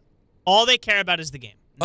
Here's what's so stupid about Dave in this subject. And, Alan, I think you'll line up with me here. Oh, boy. Because it's not as if Alan and I are not football people, okay? The game... From a football, I have so little rooting interest in most Super Bowls that while I'm dialed in and I want to watch the play, it's not like it's my team playing where I can't. Alan, you know what I'm saying? Like, why can't I decompress and watch Rihanna perform and watch, Kendrick Lamar perform? It's my team's not playing. Who cares? 30 minutes is insane. But it's not a 30-minute performance. Then I got news for you. Here's what I don't need. Spare me Rob Gronkowski or whoever's yapping at halftime. But that's not. But when you do the normal, what is it? How long is halftime normally in a regular season game? 15 minutes? 15. Yeah. Right? If you made it 15 minutes or even 20 minutes, that's enough. Let's get back to the game, please. Like, but why? I'm sorry. If you're at a party, I get it. The performance. No, first of all, you're dead. I can't stand it. You can't. You can't stand what? Just the Super Bowl party thing. Like I just want to watch the game. I don't get you people. Why do you take this fakakta game so serious? Wait a minute. No. Alan hasn't had a team sniff the Super Bowl his entire life, and he acts like it's church. Wait a minute. No, it's not church. No, it's not church. It's not church. We are sports people. You know what it's like to have non-sports people around during a sports event. It can make you crazy. If it's my team, but I don't care. But here's where we listen. You're not wrong to have that opinion, but I invested, especially with the Jets and Giants being so bad, a lot of time watching football because I enjoy football, and it culminates now into deciding who is going to be the champion of that season that I invested so much time in. So even though I might not have a rooting interest, and I really don't care who wins. I'm rooting for the Seahawks because of Sam Darnold. I'd be really happy. But would I be upset if the Seahawks lost the game? No. You won't even think about it. I'd be able to get over it. But I enjoy football. It's the championship game. You telling me, even though you're not the biggest baseball fan in the world, you wouldn't get excited for a Game 7 of the World Series? I was this year. Was it? Very. Right. But baseball, this is Game 7. But this is a national holiday, and soon it will actually fall on national holiday. And I don't like that. And that's what bothers me about the Super Bowl. Because if it's Game 7 of the World Series or Stanley Cup Final or NBA Finals, you parachute into that game because it's a decisive game, and you want to watch it. But for some reason, the exact equivalent in football becomes a party. It is. Can you imagine the seventh inning stretch? They delay it for a half hour. Oh, good so Lord. Jay-Z can perform. It would bastardize it, right? It would be like, but we've accepted it in football, and I don't have to accept it. Don, if I'm not mistaken, it happened. The seventh inning stretch does involve live performance in the World Series. Yeah, but not to the but extent they don't. of No, halftime. not for 30 minutes. But I'm with you. Like again, Peter. Like I know what you're saying. You're somebody that likes to go to parties. You like a lot of people around. We're all having fun. We're just watching. We're half watching the game. We're having some fun. I get it, but I don't understand why you have to wrap football around a concert. Not at that level. It has gotten completely out of control. So I feel and you now guys... to a point where Booger said the quiet part out loud. While we all know Bad Bunny, who just won a Grammy, we know is a very successful musician. We know. But, man, this is going to be interesting to see how it's received.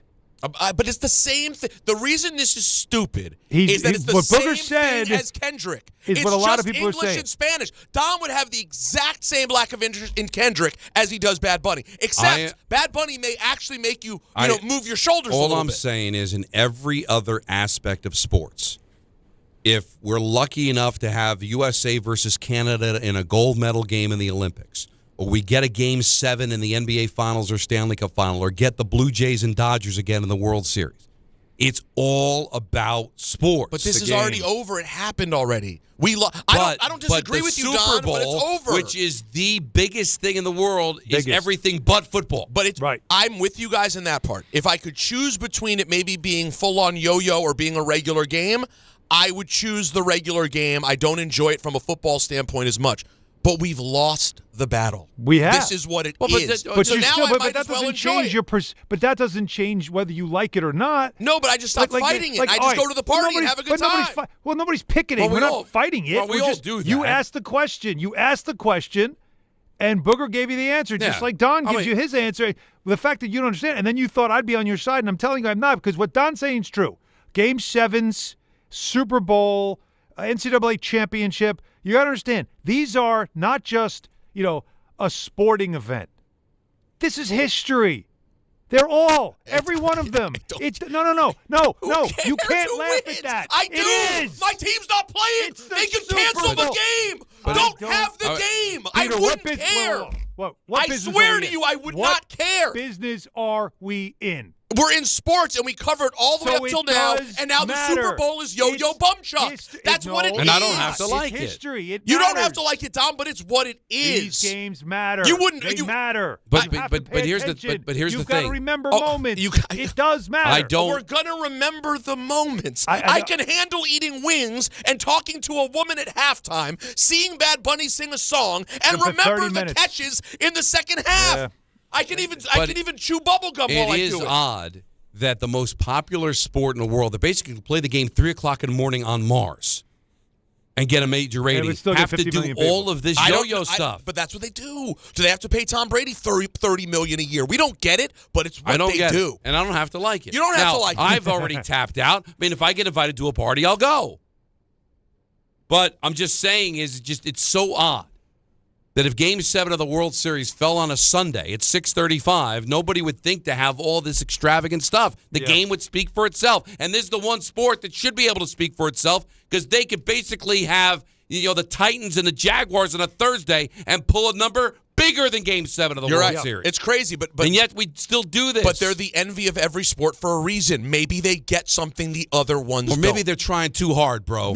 Clearly they are. Because you can't tell me these 32 owners even know who Bad Bunny is. But Bad Bunny? Is that a cartoon? I like that cartoon. No, that's Bugs Bunny. Oh, I didn't realize. It's too late. Morons. He's too late. They're all idiots. They're all billionaire idiots. But they're winning. They're by dominating. I know, but they're that doesn't make it right. right. The other sports. That doesn't make it right. I think that's two different things, Peter. Well, but I know, but there's nothing we can do about it doesn't mean that I can't say I can do that something it's about not for it. me. Afternoon drive and tell the world I don't like it. That's you can, but it's what it is, so I choose the parts that I enjoy. And I certainly don't get the idea of I need to take this game serious. I do not get that. I watch the game. Right. I follow the big plays. I can talk about every Super Bowl that happens on the following Monday. But acting as if I can't have a conversation like it's Dave watching a giant playoff game is absurd. Well, Dave is the extreme on the other end, okay? I remember being at Michael's house at the party. We're all standing around talking, blah, blah, and we still all remember the 28-3 comeback. It's not like you can't follow it. It's football, for Christ's sake. We know what we're doing. But I don't get so serious, like it's so sacrosanct. No, but I'm not saying. But it's a bigger game. It's the you keep making it out like the game doesn't matter. It is the biggest game. It's the biggest game in all sports every year. I'm not saying they're peeing in the holy water. I'm just telling you that I don't find it necessary. Fair also. Right. I hear you. I hear you. Plus, I don't like sharing wings. I make wings. I want them. I don't want your dirty fingers all over the. Well, like, who do you hang out with? What kind of animals are you eating? They pick up the wings, examine, and put them back? No, you never know. How do you know? That spread. Let me tell you something. That spread at Michael's house was one of the great Super Bowl spreads of all time. I've gone to barbecues. His barbecue, their weddings paled in comparison. No, seriously. Considering he eats no good food, he sure knows how to provide it for guests. I'll give him that. Still hasn't reached out to me. Probably. Oh, really? He still has it more than just the lovely. Just the hey, yeah, lovely. And you just can't let it go, can you? No, it hurts. Still hurts really to this day. Bothering you. Yeah, I said, what was that? Monday was the birthday? Yeah. Today's Thursday. I'm still feeling it. This is going to be a pit. It's going to grow larger. What is today? Today's Wednesday. It still hurts. It hurts like a Thursday. Because it's Wednesday. We got a list coming up next. Plus, we got a ton of phone calls. People, man, Ranger fans are coming out with the claws, baby. Good. Hey, well, thank you. Good. We needed Ranger fans Show on a them random care. slow Wednesday. Now, real quick, Ranger fans, please, desperately. Listen, I know you're emotional, but maybe, make sure you stay focused because it's the last call for football, as we're talking about, and FanDuel's giving you a daily profit boost every single day leading up to the big game. Now, today's 30% profit boost is on the receiving markets. I told you, Don, Bills went out and got who? Tay Diggs. Stephon Diggs. I like Stephon Diggs. So maybe it's an anytime touchdown over on receiving yards. All you got to do is opt in each day and place an eligible bet to use that day's profit boost. So whether you're locking in early lines, writing your favorite props, or taking one last swing before the final whistle, FanDuel is giving everyone something extra to cheer for during football's final week. Play your game with FanDuel, official sportsbook partner of Super Bowl 60. 21 and over, Fizley present New York, opt-in required. Bonus issued is non-withdrawable profit boost tokens. Restrictions apply, including any token expiration of max wager amount. See terms at sportsbook.fanduel.com. For help with a gambling problem, call 877-8-HOPE-NY or text HOPE-NY 467-369. The list is next on Don, Hahn, and Rosenberg, ESPN New York. Hi, I'm John D'Agostino from D'Agostino & Associates, the injury firm. You know what's interesting about the words personal injury? The first word is person. And at D'Agostino & Associates, that word means everything. That's because I handpick every person in our firm. From the pleasant professional person who answers your call to the experienced person litigating your case in court. Because every person in my firm is an extension of me, and the only way to exceed our clients' expectations is to deliver the highest level of personal service every single time. And that starts with hiring the right people. You see, we know that every client is a person too, someone going through the toughest time in their lives and deserves to be more than just a file number. At D'Agostino & Associates, we put the person back in personal injury. So call 1-800-BITE-BACK. That's 1-800-248-3222 and ask for me, John D'Agostino. And let's talk about your case, person to person.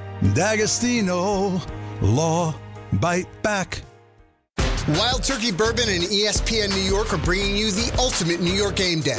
2 games, 1 damn day. We're kicking things off on Saturday at Cappy's on 670 Merrick Road in Lynbrook, starting at 1 p.m. Stop by for Wild Turkey tastings, exclusive giveaways, and your chance to win an epic New York sports experience. Opening day energy in the Bronx, Knicks at night vibes, all in one unforgettable day. So grab your crew and experience Wild Turkey at Cappy's in Lynbrook this Saturday. Must be 21 or older. Drink responsibly.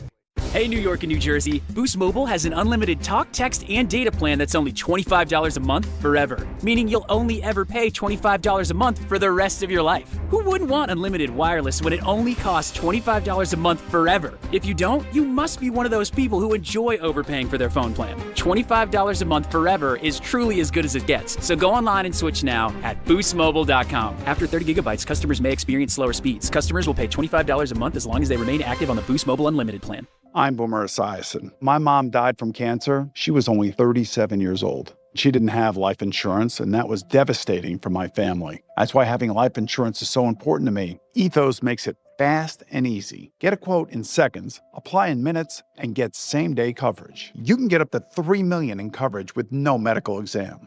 Get your free quote at ethos.com/play. That's ethos.com/play. Paid spokesperson. Time spent on application may vary. Online health questions required.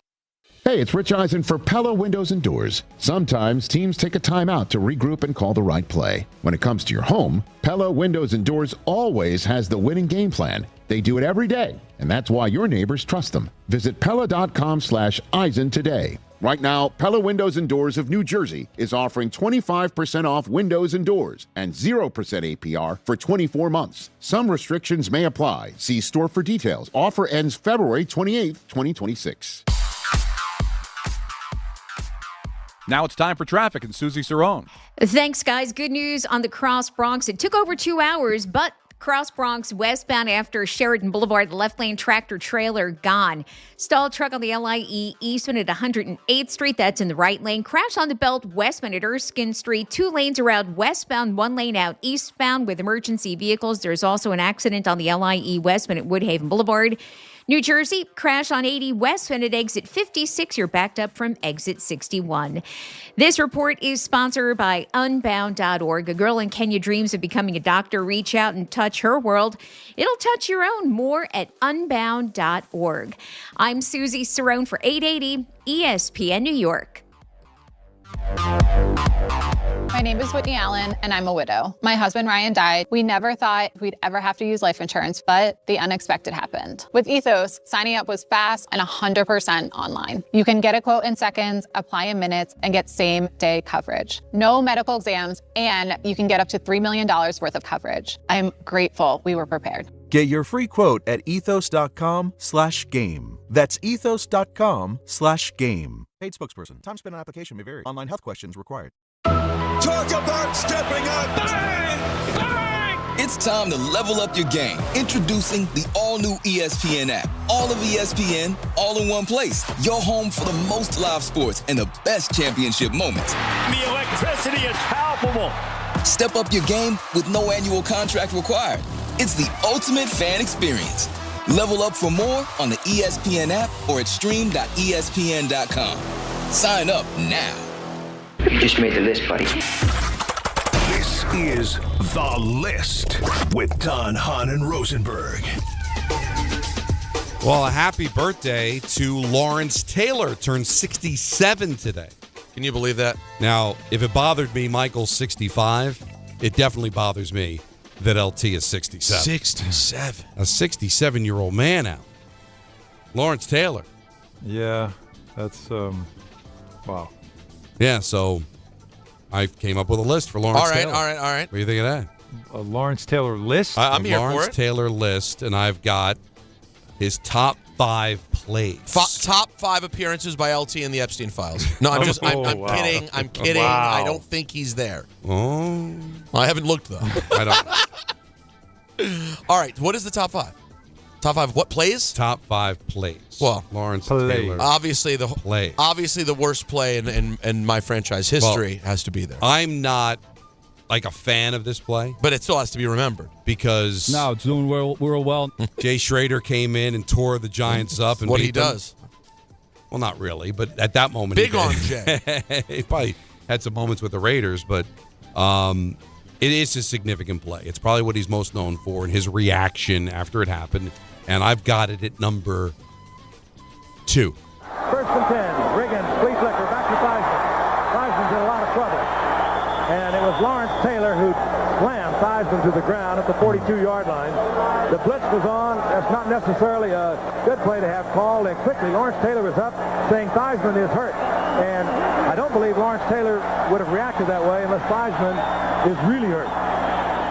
And he was really hurt. To see the leg break like that, really tough. That was November 18th, 1985. Was it the first, like, truly gory, horrible that I remember, TV injury? Yeah. That I remember for sure.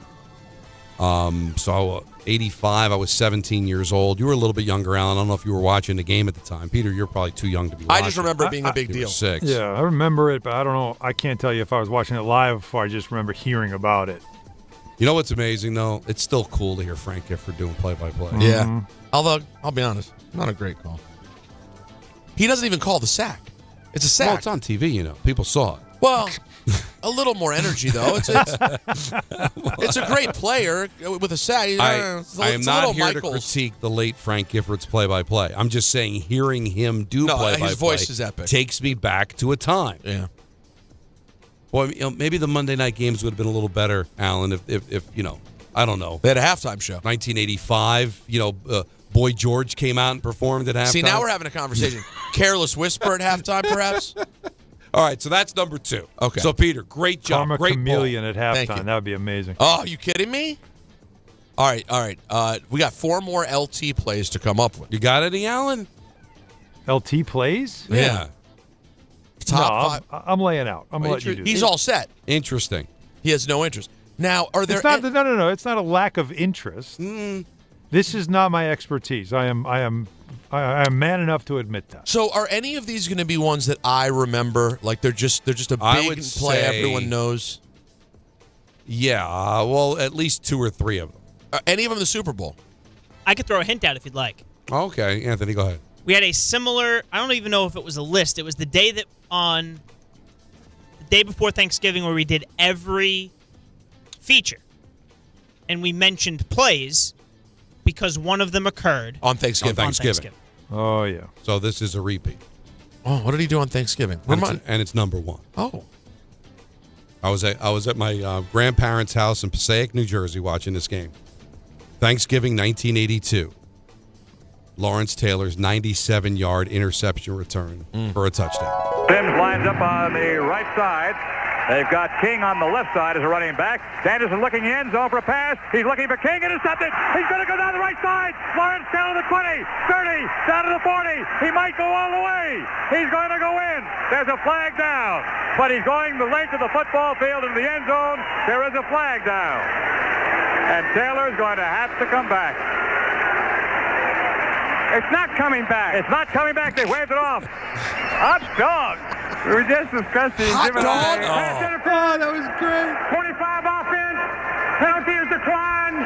Touchdown.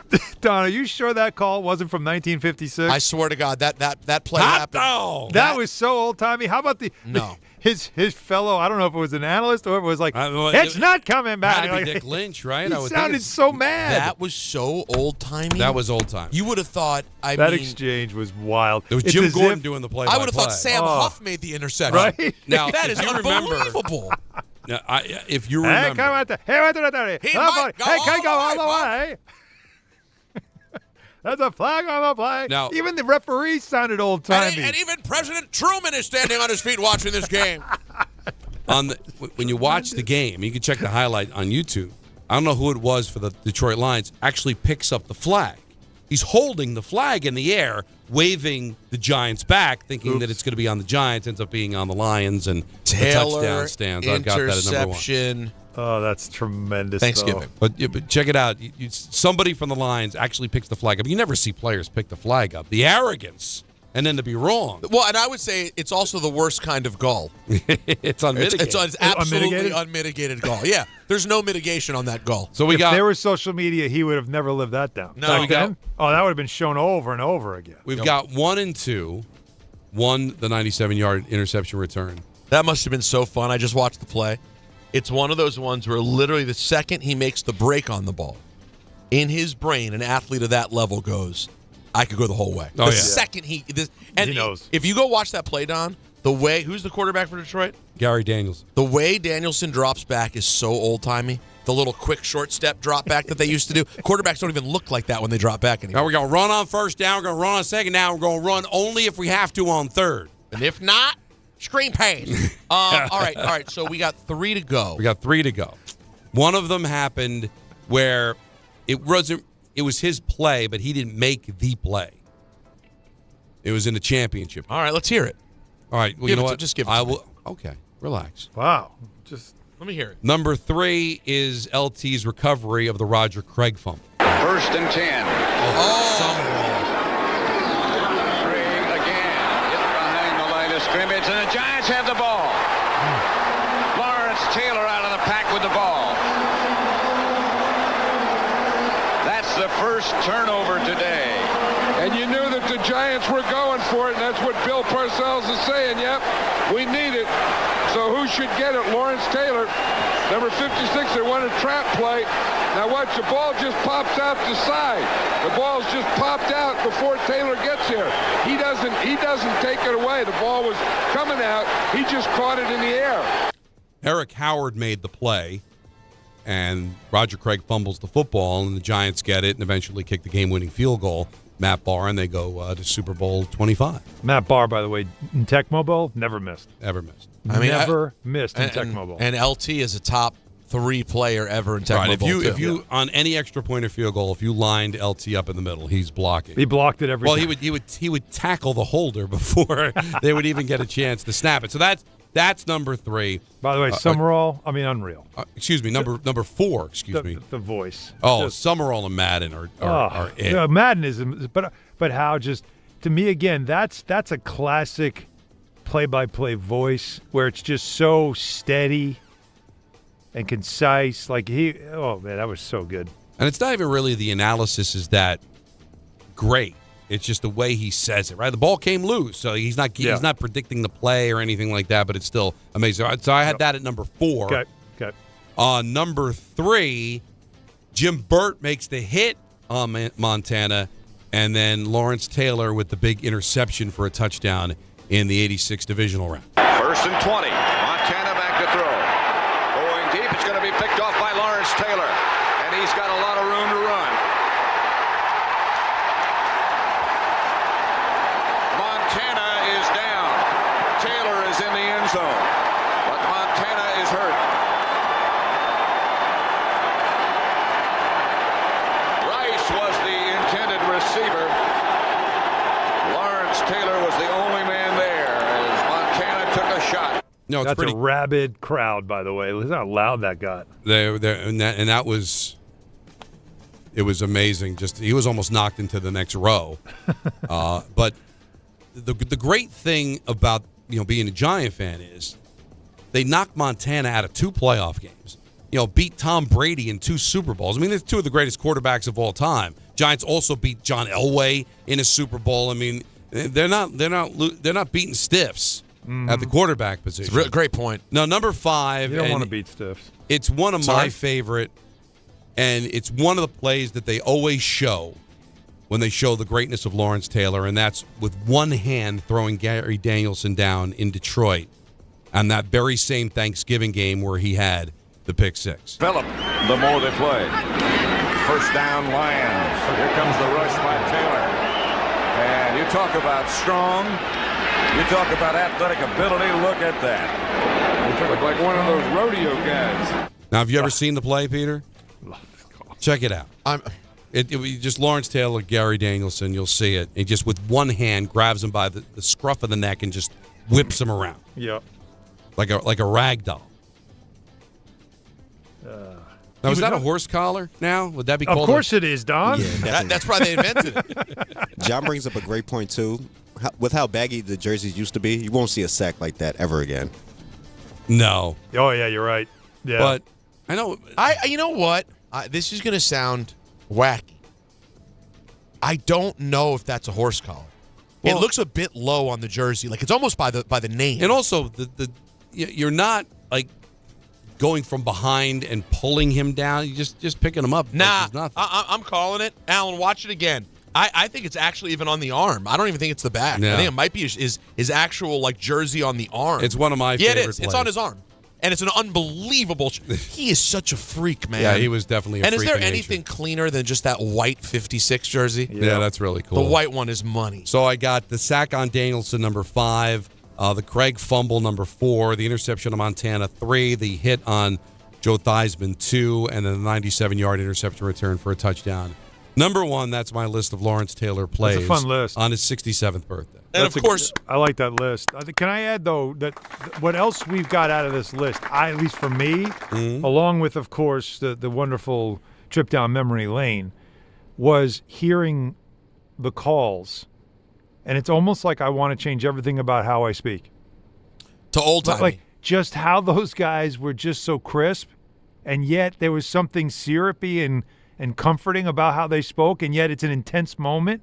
Well, you want to hear good talking, Alan. You hear this. No, it's doing real well. All right, fine, Don. Yeah. No, there's nothing else about that. You want to hear talking. Yeah. You want to hear broadcasting. Actually, All right, fine, Don. What's happening to you? No, it's doing real well. Yeah, syrupy would be a better way to describe it than eloquent. It sounds like you've been sipping some syrup. Is what it sounds like. Some cough syrup. Me and LT just down in some Robitussin. Right before that interview starts.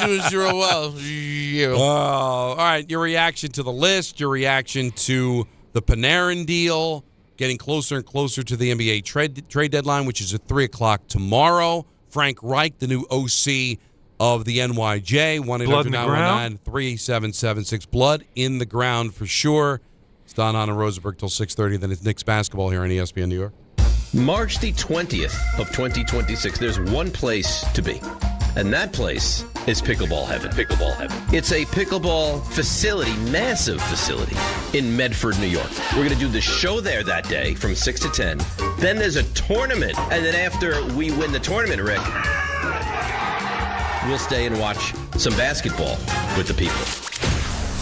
Now, the worst part of all this is the name. Listen, I got to participate in Rickleball Madness. What do you want from me? You're a teammate of Rickleball. Yeah, right. You're part of the event. You're the co-headliner. If my name was Dave Pickleball, it would still be Rickleball Madness. I think that's accurate. I don't want this kind of pressure. I would prefer being named after you. No, you don't. You want all the shine. No, I don't. Call whatever you want. Dave's Pickleball Extravaganza. Sorry, Dave. We're still calling it Rickleball Madness. And it's Friday, March 20th at Pickleball Heaven in Medford, New York. More details coming soon with DiPietro and Rothenberg on ESPN New York. From 30 for 30 Podcasts.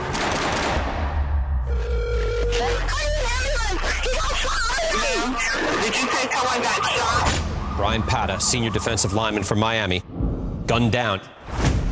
The key to this case, it's Brian. An hour before he died, he was on the phone arguing with somebody. This might be a hit. You want the truth. They just want a conviction. Being placed under arrest. We had a killer amongst us. Murder at the U, coming soon. Access to education changes lives. That's why National University provides flexible online and hybrid programs from associate to doctorate degrees. Since 1971, NU was built to serve non-traditional, working, and military learners nationwide. NU understands the demands of work, family, and service. Each year, more than 130,000 learners trust National University to move forward. Visit nu.edu to learn more. If you've been injured in an accident that wasn't your fault, then you need a lawyer who knows New York's unique personal injury and workers' compensation laws. At the Parisman Firm, they have decades of experience handling all types of accident cases and a proven track record of delivering huge results. Their team has already recovered nearly $1 billion for injured New Yorkers. From construction to car accidents and slips and falls, they've got you covered. Call the Parisman Firm now at 718-WORKERS, where your case is their cause. Get the justice you deserve today. Knicks fans, it's time for basketball. The action starts tonight at Pig Beach with Team ESPN New York and Ultra. Whether you need a pregame spot or you're looking for the right Knicks bar to watch the game versus the Nuggets, Pig Beach is your destination. The party tips off at 7 p.m. Team ESPN will be giving away plenty of ESPN, Ultra, and Knicks prizes. Join fellow Knicks fans tonight at 3537 36th Street, ground floor in Astoria. Cheer on your Knicks, enjoy Ultra draft and bottle specials, and cool prizes all game long at Pig Beach in Astoria. A SoFi personal loan is here to help you achieve something once thought impossible, overcoming high-interest credit card debt. Walk the tightrope of your finances with one low, fixed-rate monthly payment, no fees required, and as soon as the same-day funding. That's right, pull off your own debt-defying stunt with a SoFi personal loan. Visit SoFi.com/trick to learn more. Loans originated by SoFi Bank N.A. Member FDIC. Terms and conditions apply. NMLS 696891. Whether you're building a single roof or a successful roofing business, roofing contractors like you need the right tools for the job, and software is no exception. Service Titan is on a mission to be the most powerful software platform for the trades, with purpose-built technology proven to maximize revenue, streamline operations, and deliver 5-star customer experiences. We are taking roofing companies like yours to the next level and beyond. Service Titan. We are built for this. See what we can do for roofers at servicetitan.com. Step inside the game you love with the NBA app. Tap to watch every game as it's happening. Jalen Brunson does it again! And never miss a moment of the jaw-dropping action. Get closer to the players than anywhere else.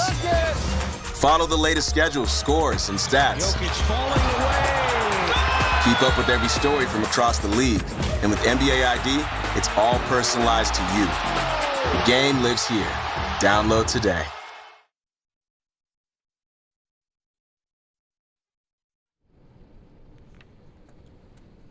Hahn and Rosenberg till 6:30. Then it's Knicks Nuggets. Alice Cooper's got just a tremendous catalog, and he's been around for so long, like all different types of vibes. You know, You and Me. That's a song that gets played on Light FM, and then you get a song like this. There's so many great songs from Alice Cooper. Happy birthday to him, 78 years old. My brother's a big fan. My brother went to his guitar player's wedding in California.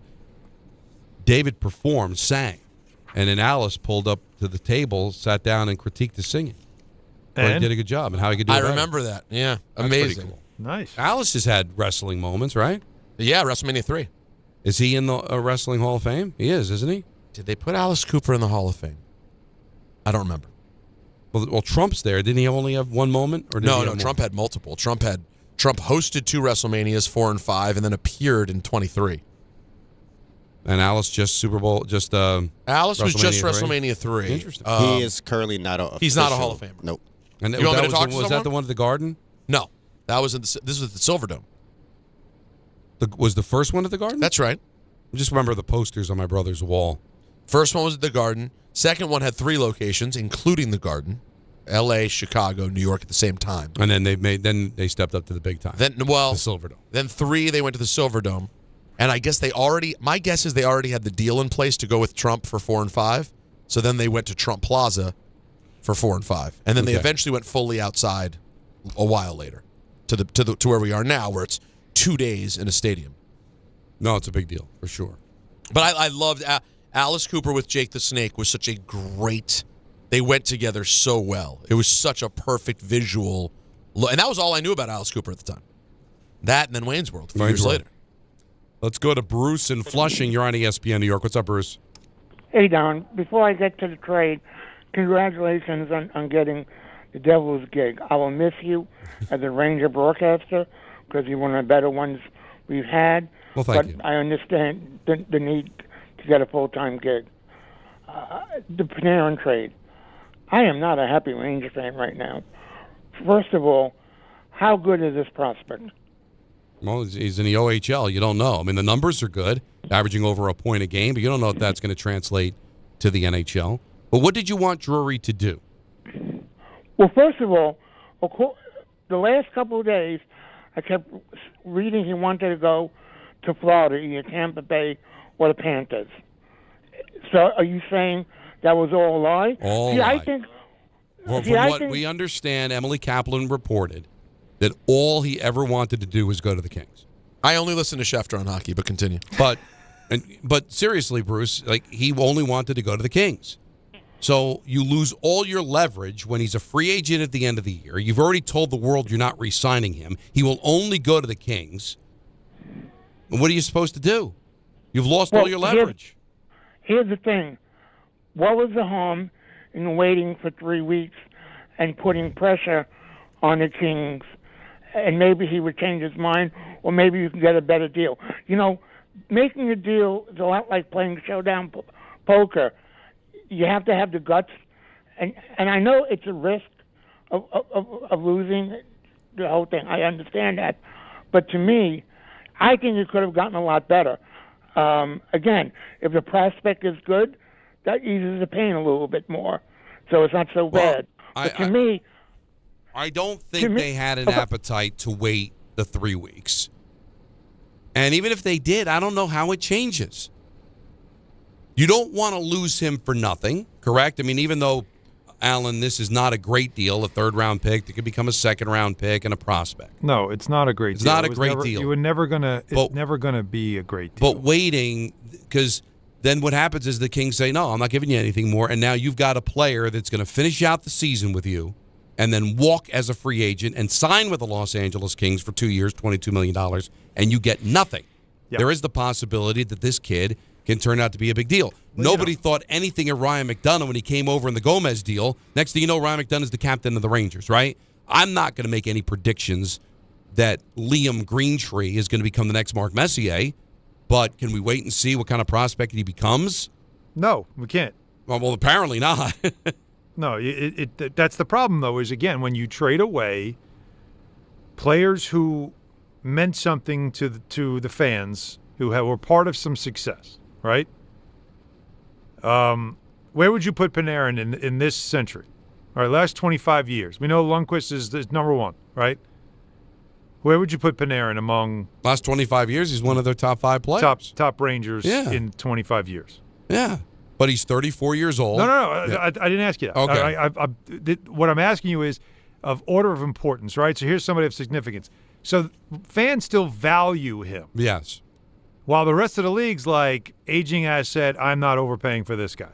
Because, you know you're not still going to get high-level production from him anymore. Because if he was still killing it, the Rangers wouldn't be trading him. Because the Rangers would be winning. And last I checked, they can't score.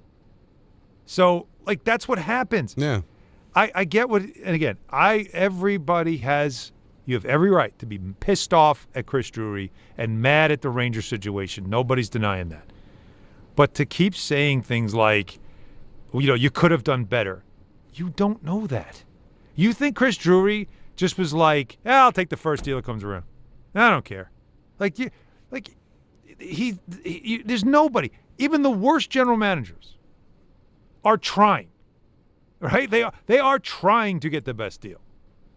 And he clearly knew, I don't have a lot of leverage here, so let's just get this thing done. Yeah. So he's not sitting, like you said, and who knows if in 2 weeks that deal goes off the table and now I'm stuck and now I'm going to lose him for nothing. It's also not their last deal, and it's not going to be their best deal either. Well, there's a lot of that. Yeah, they are. There's more to do here, by the way. There's a lot more to do. Zibanejad. Panarin was not a part of their future, and you get something back in return. And as far as calling the Kings bluff, well, who's to say coming out of the Olympic break there isn't a player that shakes loose that's available for the Kings to go out and get, and then they don't want Panarin, and they change their mind, and they move on. I just think I don't think the deal was going to get any better, people. As much as you wanted it to be better, and as much as you thought you were going to get a mint back. No. A 34-year-old free agent that only wanted to go to one team. Plays at one side of the ice, all that stuff. Not really a guy that has been big playoff performer. Yes, you mentioned a big goal, but I mean, on the again, power the knock play, on because him, that's where I think he's the best asset. where he has some space. The knock on him has been that. It's obvious, right? Not trying to kick the guy out the door, but let's just have some reality to this. And I understand. You could be mad because, let's see, Trouba, Kreider, Panarin, who am I missing? Like all the guys that you sent out. Goudreau's where it started. Right, but the guys you sent out that were part of a core, what was the return? None of it's showing. You don't know. That's the problem. There's nothing to show for it right now. So you're mad because there's nothing to show for it right now. That's why I understand it. But I just don't we could have done better. You don't know that. You wanted to do better. I'm sure Chris Drury wanted to do better. But what's the reality of it? You're viewing Panarin as more valuable than everybody else is viewing him. But it's not even about his value. It's your leverage. And that too. The Los Angeles Kings knew Panarin was the Kings were the only place Panarin wanted to go. Yeah. The Rangers were not going to keep him. So it's either trade him or lose him for nothing. Here's my offer. If you're the Los Angeles Kings, why would you offer the moon and the stars? He's only going to come to me. Yeah. And the worst case scenario is, you know what, I don't get him, I'll just sign him as a free agent. And that's where, if you're a Ranger fan, you should be pissed off at Panarin. You did nothing to help this organization get the most they could. Listen, he negotiated a no-movement clause. Good on him, right? Yeah. I mean, all he's doing is executing his own contract. But that's my point. Yeah. Though. As a fan, if you want to be annoyed at anything, be annoyed that he does, you know what, my time here was great. I don't want to screw this franchise over. I'm not going to do that. But as a player, he owes them nothing. He owes them nothing. But that's what happened. That's a reality. He's the one that held the hammer. And again, if he was killing it right now, they would not be moving him. Well, maybe they would, just because the team isn't very good and they're not bringing him back.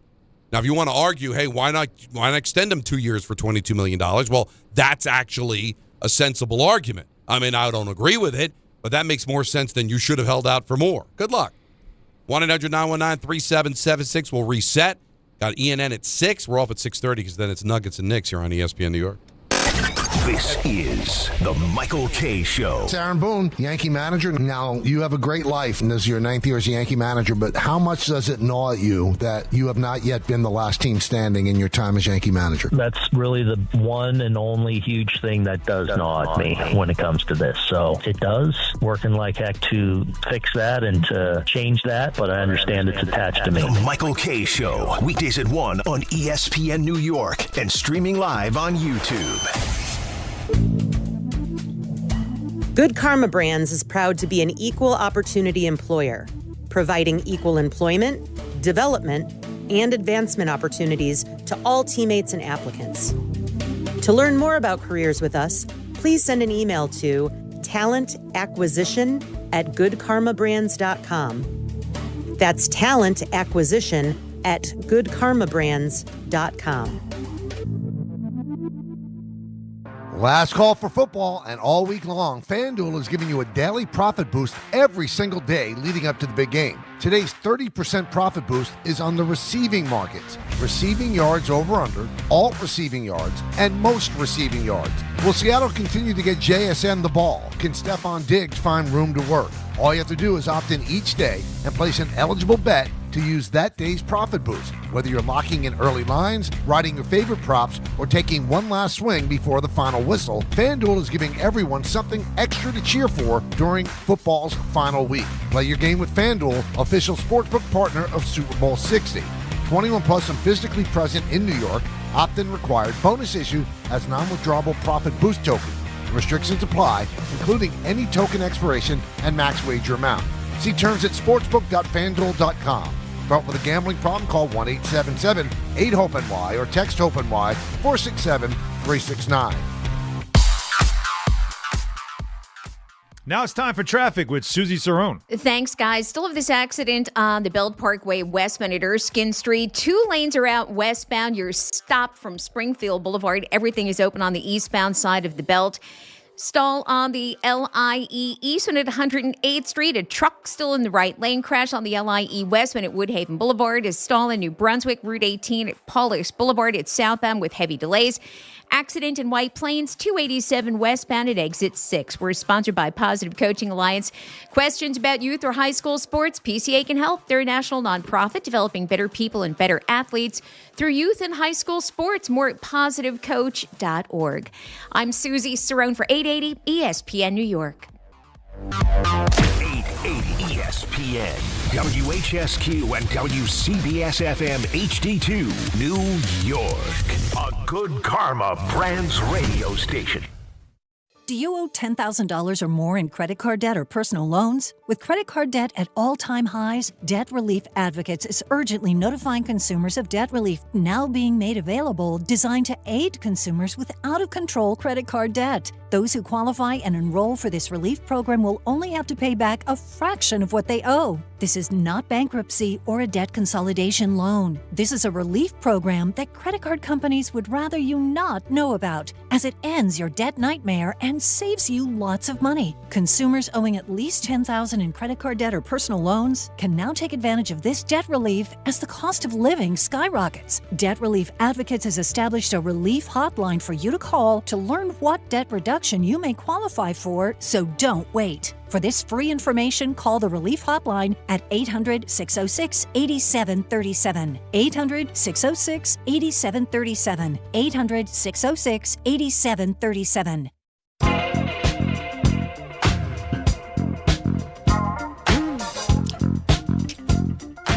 Game time is brought to you by Tullamore Dew Irish Whiskey, because when it's game time, guys. You know the time. It's time. Knicks are back at home facing the Nuggets with coverage immediately following us on 880 at 630. And that's it. Tullamore Dew, the original triple distilled, triple blended, and triple cast matured Irish whiskey. Be sure to grab a Tullamore Dew or try the new Tullamore Dew Honey during today's action. Glasses up to enjoying Tullamore Dew responsibly. I got a nasty text message from Dave Rothenberg. What did he say, SOB? Oh, boy. I'm like, I see the Dave text, and I'm like, all right, something must have happened. What is it? He said, you didn't think to have me on for this list? I'm so hurt. Oh, well, that's not nasty. Well, it's nasty in the sense that, like, why would I want to? It's my list. Yeah, but he just when wants do we have guests on the list? Never. But that just shows he wants to be included. I thought it was going to be lashing out more. I'm troubled, Alan, because I don't know if you've seen this. You're in the NBA world. You've probably seen it moving around. Did you see any videos or pictures, Alan, from the Heat 06 celebration? I saw some. What didn't you like? The visual of Antoine Walker. Oh. Oh my God, dude. Don, I looked it up. He's 49. Yeah. Oh, you thought he was like 58, right? What would you say to me? I thought he was maybe in his 50s. He's 49 years old. Alan, he might be pushing 400 pounds. Yeah, well, that's been a thing. He's a great dude, by the way. And a hell of a player. A player who a player in this era. Yeah. Antoine is a guy who could always pull up from about 35 feet. In this era, he would have been such a baller. He's been battling it. He was broadcasting for a while. I haven't seen what he's done lately, but I do know that, like, he's it's really very worrisome. I mean, putting on the pounds. He's had some issues. He had some money stuff too, right? Yeah. Is he repug, Antoine, is what you're saying? It's way beyond that. It's beyond repug. I mean, and I saw Eric Snow not look great either. Yeah, if you saw him and I asked you, is he a former NFL or NBA player? Oh, NFL. You'd straight up think he was probably like a left tackle or something. Like a left tackle who I loved him as a player, and I hope maybe a D tackle. I hope he pulls it together, man. He just looks really bad. Yeah, I'm sorry to say. But guys have been trying with him. They've been trying to help him. Like it's tough, and he's such a great dude. Everybody loves him. Really? That's terrible. It's not. Yeah, but I forgot he got that ring though in Miami. Yeah, man. Yeah. Well, Dave Rothenberg is on the phone. Oh, and he's nice enough to join us here after his text message where he said he was hurt that I did not include him in the LT top plays on Lawrence Taylor's 67th It is birthday. his favorite player, Don. And it's my favorite player, too. Yeah. I'm sorry. My apologies, Dave. Hi, Don. How are you? Good. And yourself? I'm a little upset. I'm driving Alex back from a lacrosse training. Hi, guys, by the way. Hey, buddy. How you doing? And Alan is. Hey, Alex. Great. So I'm in the car driving Alex back from lacrosse, and it's Lawrence Taylor's 67th birthday, and I explained to Alex, I said, you can't even imagine what this guy was like, just beyond imagination, just almost like an action hero, right? So he says, start going through the list, and Alan's like, I don't want to play this. I'm not doing this. And Peter's like, he kind of bows out as well. I didn't bow out. Like, why? Well, you weren't as involved as one would hope. That's fair. So, no knock on you guys. It's not your guy. And he goes, Dad, why would Don do this list without you? And I said, Alex, I don't know. And I sent off that text. And listen, Don, I think we're great. I think you and I are in a really good spot. But to say it didn't hurt a little bit would be untrue. Now, yeah, a little bit. Guys, help me out here, because I could see if I did a weekly list and had a guest on that was a fan of the list and not include Dave. I never have guests on the list. You guys contribute because you're on the show. Like Bobby Mercer's greatest moments, you'd probably have Michael on. I don't think so.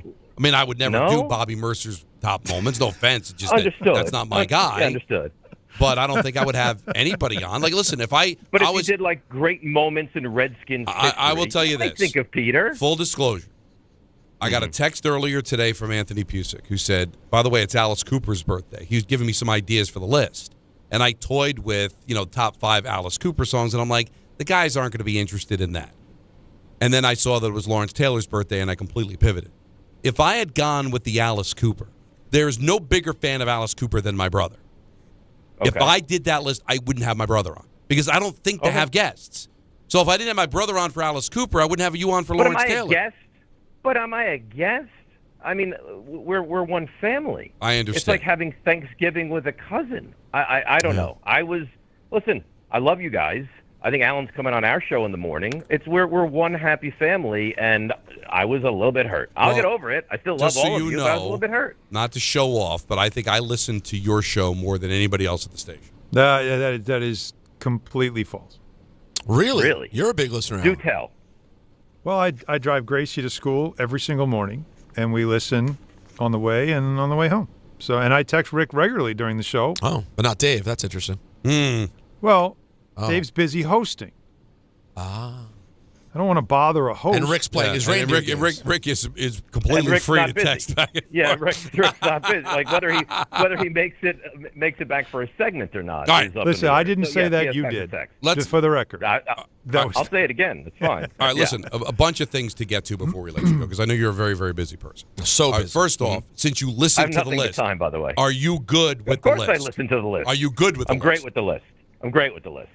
Number one, I remember that. If you remember also that game in 82, he was very banged up and was questionable to play or not. And I think didn't play for the first quarter. Right. And then he came in and he just dominated. Secondarily, is the one-handed sack that same game? Yes.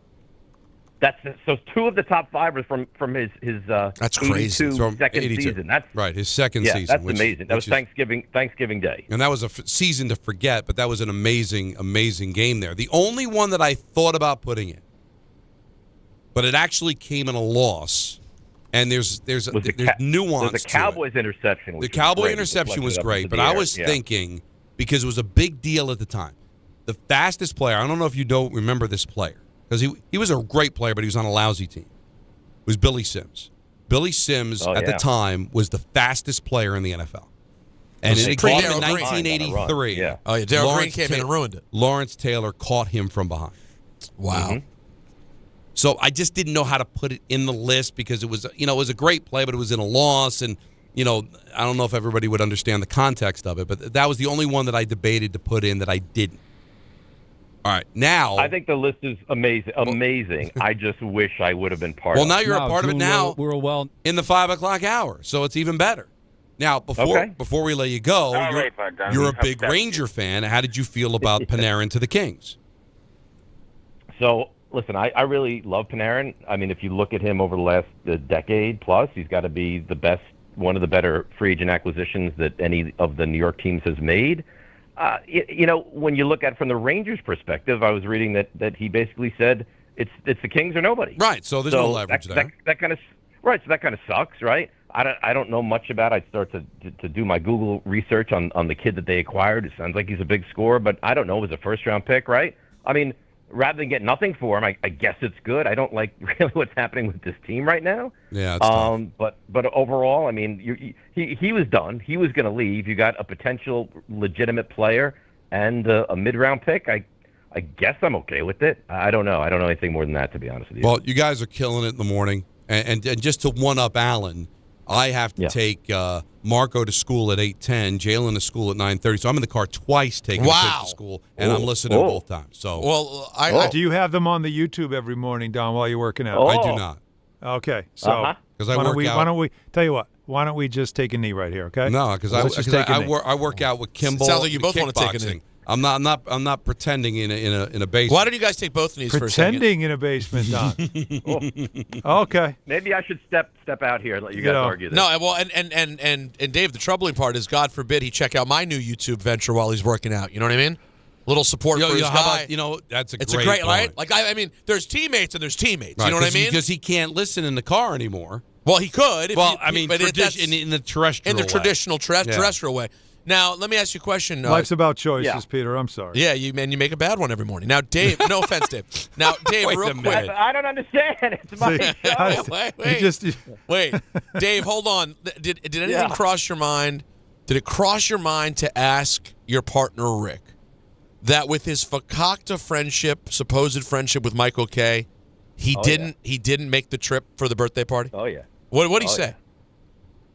It was his wife's birthday. It was his mom's birthday. Everybody under the sun was having a birthday. And I even responded. I said, I don't understand. If you're as close to Michael as you claim to be, you would have been at a big event for him. And I wouldn't miss my wife's birthday for anybody, for anything. Oh, no, well, she was invited. We did get a +1. Yeah, she was invited. And that's listen, it's not like it was a big birthday for her. You could have easily gone out on Monday night and celebrated her birthday. If for your best friend. Or done brunch on Sunday or dinner on Saturday. I think he was way off base. By the way, how about a little thank you from any of you guys? The only person from the station that was at the 65th extravaganza for Michael Kay was me. I got me. The reason you didn't hear, I'm sad about it. I'm legitimately upset I couldn't do it. I got back from Saudi Arabia too close to it. I tried. It just didn't happen. So I felt jealous. Now, how was it? Can you take us inside? How was the event? It was fun. Listen, it wasn't like a big fancy party. It was a relaxed, socialization with people who were very nice. That's what it was. I chatted with Aaron Boone a little bit. How about that? Chatted with David Cohen a little bit. Coney. Met Mike Breen. Had never met Mike Breen before. You never met the Breenster. No, I never met Breen because I don't want to. I've seen him around the Garden. I never would be like, "Hey, Mike." What about me, guy. Paulie O'Neill? Was I there? Paul O'Neill was not there. Oh, that's unfortunate. He was not there. He was probably Paul wasn't there either. Whatever. All right. Well, thank you for that information, Dave. And I appreciate you representing the station. I think it's wrong what happened. That there wasn't more representation. With Rick. Particularly with Rick. Specifically with Rick. Right. Yeah. Because if you're going to claim best friendship with someone, I think you have to go. Well, that's the thing. Don has a built-in excuse. He's far away, and we know Don and parties. It's not his number one priority. Don't spin it. And Don would have been great. It would have been nice. I was on my flight to Ottawa. I was texting with Dave. Did you take up any of my ideas for a gift? Not only did I pick up any of your ideas, I picked up that very idea. All right, cool. He gave me a idea for a bottle of wine, which I went to the liquor store, asked for that specific bottle of wine. Wow. Brought it to Michael for his birthday. And he was happy? I don't know. You left it on the gift table. I got to tell you, I got real issues with the adult gift thing because it's kind of like, let's be honest, Dave, it's kind of like you're just throwing money in the garbage. Like you're buying it so you can say that you did it and you did the polite thing. He doesn't care. You're not getting a note. There's no thought about it. That's for him wine's whatever. to choose what he wants to do. I did what I thought was the right thing. Over the age of 12, once the bar mitzvah passes, you don't need a gift anymore. For a birthday? Peter, if you were to have a 50th birthday in a couple of years, right? Yeah. And you invited me and I was there, I would get you a gift. Oh, I appreciate that, but I think I would say no gift. I think that was nice of Dave to do that. So, well, I wish I could have gone. Unfortunately, I had plans that day, and I wasn't able to make it. And we had nobody to watch the kids. So I understand. Hopefully he understands. I don't need you to understand. I need Michael to understand. Yeah. And what did he tell you? Did he tell you understood? Have you talked to him? Yeah. I texted him the day of his birthday. I said, "Happy birthday. Sorry I couldn't make the party." And he said, "Thanks. You missed a good party." That's it. Yeah. Yeah. I think that's all true. Yeah. Right. It was a fun time, and they had all like childlike foods that Michael eats. They had like little chicken parm heroes. Oh, beautiful. Like pizza, and there was a woman walking around with just a big cup of bacon. Oh, it was wild, like little mini burgers, and there was crab cakes. Yeah, it was right in the wheelhouse of one. The crab cake's the one thing he wouldn't eat, but it's nice that they had it like a 5-year-old. It's like a Chuck E. Cheese menu for Michael. Yeah. Yes, it's exactly like that. Yeah, it was like an arcade kind of a party. Yeah. Well, Dave, thank you. I apologize again for not including you, and I'll make sure if I have any other giant lists, I will have you on it. Okay. That was the one, Don. No, I don't need no to be more. invited That was it. All of the Giants list. That was the one. If I was ever going to be invited into your bosom for one list, that was the bosom-worthy list. Maybe for his 68th birthday, we'll do top 5 arrests. Oh, I don't want to be involved in that. Okay, all right. Take care, buddy. All right. Bye, bye, guys. That is the grade, and I'm not exaggerating when I say great. Pound for pound, the best. Dave Rothenberg, pound for pound, the best host on this radio station. Let's get back to the phone calls. Glenn in Smithtown. You're on ESPN New York. Hi, Glenn. Hey, guys. Hey, Don. Hey, Alan. How are you? What's up? Let's talk about the Islanders, but I want to give my take on the Rangers. Yeah. 3 years ago, the New York Rangers traded for the greatest American hockey player in the NHL history, Patrick Kane, and they gave up a second and a fourth-round pick. And that was because Patrick Kane said, I only want to go to the Rangers. Right. So when Artemi Panarin says, I'm only going to sign with the Kings, and they get back a number one, the top prospect in L.A., who was a former number one pick, and a third pick, they actually did better than the Blackhawks did for Patrick Kane.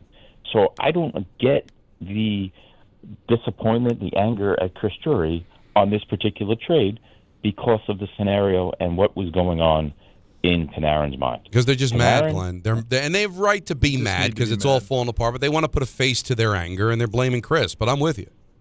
Now, what was your Islander point? Because that's a great story, man. It was 16 goals now for Schefter. That was a great win against the Penguins last night. 17? It was an incredible game. They are resilient. My couple questions on him would be, first of all, J.G. Pajot and Anders Lee. I think Anders Lee is going to come back on a team-friendly deal next year. What do you do about Pajot? Because he is a free agent. He will bring some value at the deadline, the way he plays center, the way he kills penalties, the way he wins faceoffs. And then, two, I don't want to go out and get a guy like Stamkos because of how much you have to give up, and I don't want to give up my prospects. What kind of player can we get? Some guy that can play on the power play, that can put the puck in the net, because that's what really the only thing this team is missing is a power play guy. I mean, they're losing games because their power play is just so Yeah, the power terrible. play has been completely anemic. But listen, I know Pajot can get a return, but Allen, a guy that wins faceoffs, he's experienced. I think I can find a way to have him fit on a team that can really, I'm not going to say make a run, but, you know, if they match up with Pittsburgh in the first round, they can get out of the second round and dance with Carolina in round two. Listen, you want to try to find somebody to help on the power play, but I don't know if I'm trading Pajot. Even if I lose him as a free agent, I think I want him on this team. I completely agree. You want to have especially as you know, Don, in the playoffs, how important it is to win faceoffs. So, and Pajot's been a big goal scorer. He's been a big moment guy. So, yeah, I'm not big on that, but they really do need somebody that can put the puck in the net in the top six, and especially on the power play. They really don't have a killer. Palmieri, what a huge loss, as we know that is. They got to find somebody, but I wouldn't do it at the expense of that. And are they a team that can make a run this year, or are they maybe a year away? That's another decision you have to make. Look around the league, and where do you think you measure up? Because, you know, in Washington, they didn't look like they had it. But last night, they looked like they could be that kind of a team. Because that game felt over for a minute. And they made that comeback was pretty special. No, that was Did good. you see the bird, by the way? This is going to become a thing, the rally bird. Oh, see, it's always something. Horvat scores a goal, or actually makes a pass. I think it was the pass for a goal. Goes behind the net, and there was a bird somehow in UBS. A bird loose. Yeah, right. And it was on the glass, and I think he almost hit the bird. And the bird was on the ice for a minute, and he flew. They capture the bird, they get him outside, they set him free. So I'm thinking that's, every team has that rally song. Skinner's Free Bird has to be the song now for the season, right? Or something with Bird. Yeah, that makes sense. Because that kind of was when the rally happened. So There's a bird now loose. There's a bird loose in the mall. Super Bowl week. Yeah. No, but I'm not messing. No Josh Hart tonight for the Knicks. That sucks. Second of back-to-backs, too.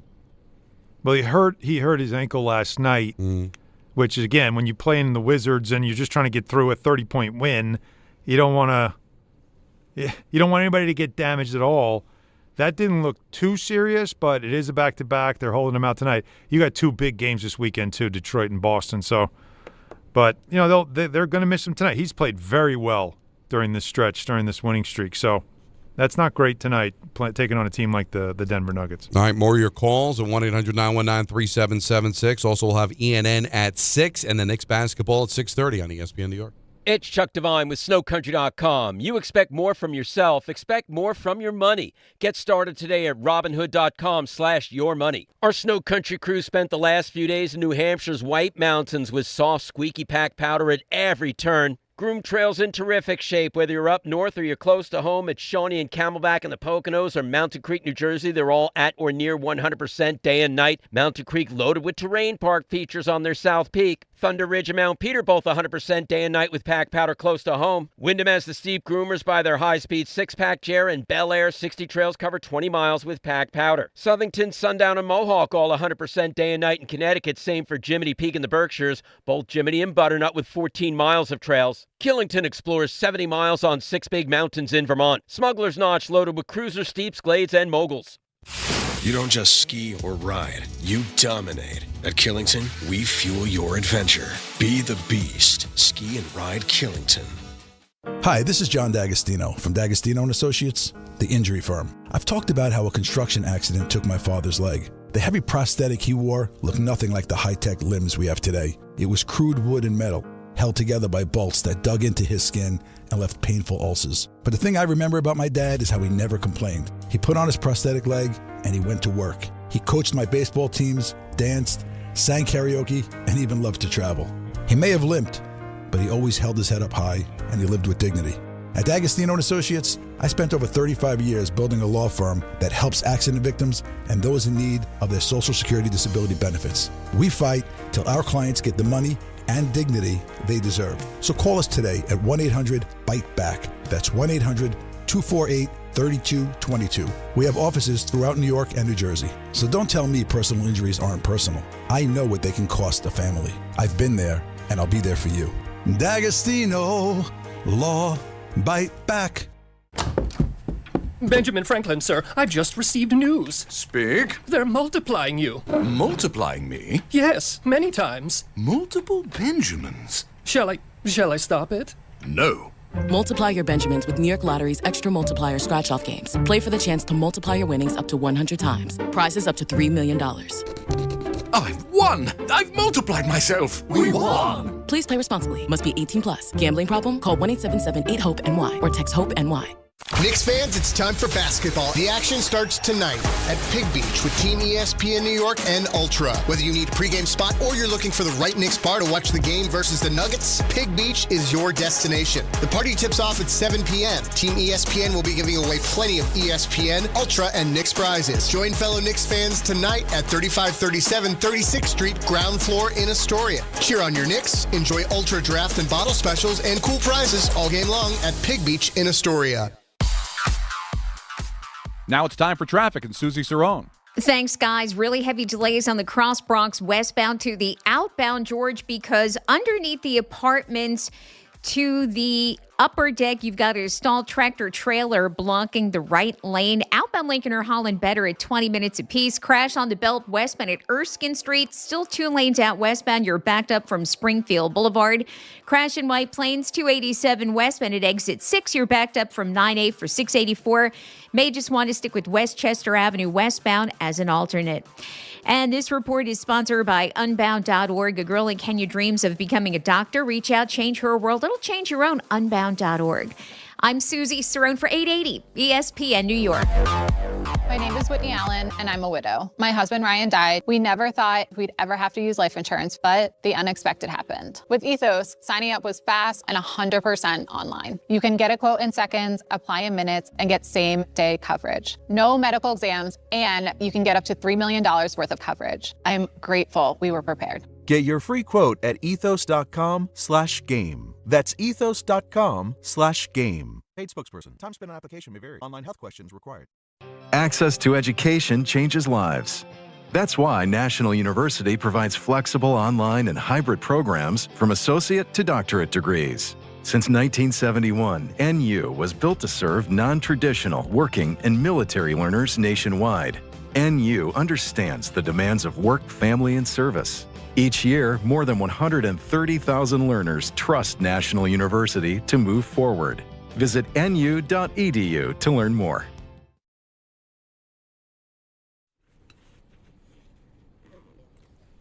Well, there you go, Alan. I like it. You hear this blaring after a big goal at UBS in the postseason? Oh, that sounds good.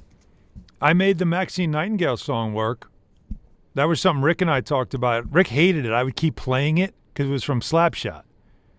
And it was years ago. The Islanders went on like a little run, nothing crazy, but they went on a little run, and I would have them play that, and Rick was like, "Stop! No, don't make this a thing," and it became a thing that the Islanders play that song after wins. And Team USA picked it up. They're going to be using it. And the Freebird was something that they used in the Four Nations last year, Team USA. But I just think you got the bird. They call it a rally bird. It just happened last night. It led to a big 2 points. I know you still gave the Pens one, but still, let's see if that becomes the new song there at UBS. Looks like Peter's Mike didn't enjoy the conversation about Freebird because doesn't hate Freebird. That's not good. But the mic. Well, listen, I move, I change where I feel like sitting. So then you move the mic, and then That was like my mic in the last segment. Did you have that happening? No, but it was like that. Yeah, you laid out. Is everything all right? Everything's great. It was almost like Michael called. You know when Michael's in, all of a sudden Alan gets conspicuously silent? Yeah. It was almost the same with Dave. It was a conversation about Michael, though. At the end. That's when he checked. No, he was out from the very beginning. He was not on board with Dave calling it. It was a lot. My opinion. A It was lot. All right. It was like Don with Booger early in the season. I'm good. This is unfortunately Now, a revealing moment. Come on, it didn't feel like a lot. Like he called in, he wasn't happy not being part of the LT list. Okay, like that's great, but it's 5:00. We got stuff to get to. Oh, you know what I mean? Oh, I see. That's all. We're playing that game. He's playing. I'm just saying. Now, we got, now he's clock watching. All right, what am I doing? Top story of the day. What am I Let's get doing? to the top story, folks. What am I doing, Mr. Peter? Program Director, what exactly were you chomping at the bit to talk about at 5:00? No. It was very entertaining. It wasn't for me. If you'd like to hear Alan give Dave the cold shoulder at 9 tomorrow, tune in. Wow, this is Don. I am not going to give Dave the cold shoulder. No, you're that just was gonna not say his he's not your cup of control. tea. It just was, You're good. Yeah, He's You're all good set. on Dave. He's all set. You're all set. No. I didn't say I'm good on Dave. It's just it was a lot. We have yo-yos who could be screaming about the Panarin trade to It get went- you, for God's sake. See again, now you're going Bird to at play the UBS. game of what's better. Frank what Reich, was better OC. than this? That's what I'm saying. What exactly? No, he said Alan, That's what you're doing. What you're going to do the whole. Well, what else is better than this? And my answer would be pretty much anything. Oh my God! He So said let's get our morning guy off the air to talk about an interpersonal thing. We got to talk about this bird at UBS right now. Well, the bird's a very important You thing know to what? me right now, right? I would not be nearly as shocked. Yeah. If I didn't think that Alan was dead serious. Oh no, he is. You he's could hear never it. been more The serious. silence was deafening. The Devils made a trade there, Donnie. Here we go. Bukestad from St. Louis. You know, So it looks like they're going to try to hang in. That's not nothing. Well, anything. They can't score. No. 142 goals. That's tied for 29th. Only the Another reminder that in these sports, basically everything but football, the season is just a decade long. Yeah, I mean, we were living in a time where the Devils, where Don was the good luck charm, and the Devils, all they did was win, win, win, no matter what. Yep. And now That felt like 2 years ago. That was Don's first season. Exactly. And now we're in a whole different season altogether, and they're fighting to stay above 500. And it was the first, I shouldn't say first time that they were, the game was over and there were still like 6 minutes left. But we're kind of doing a talk show at the end of the game just about it's not good. And the fans all want us to tear them apart and all that. No, just be fair. Like, you can't be talking about the playoffs when you can't score goals. They've got to fix the glitch here. Right. Fix exactly. it. And then we can have a conversation about what needs to happen for them to be able to make the playoffs. Why do the fans always, and let me speak on this, because you guys are a little bit compromised.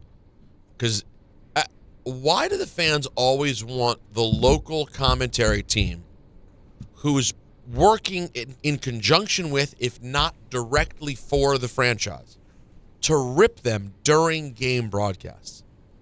Now, I understand they don't want you jumping up waving pom-poms. Sure. But why do they always... It's like, I want to know, do these people show up to their jobs, those same people?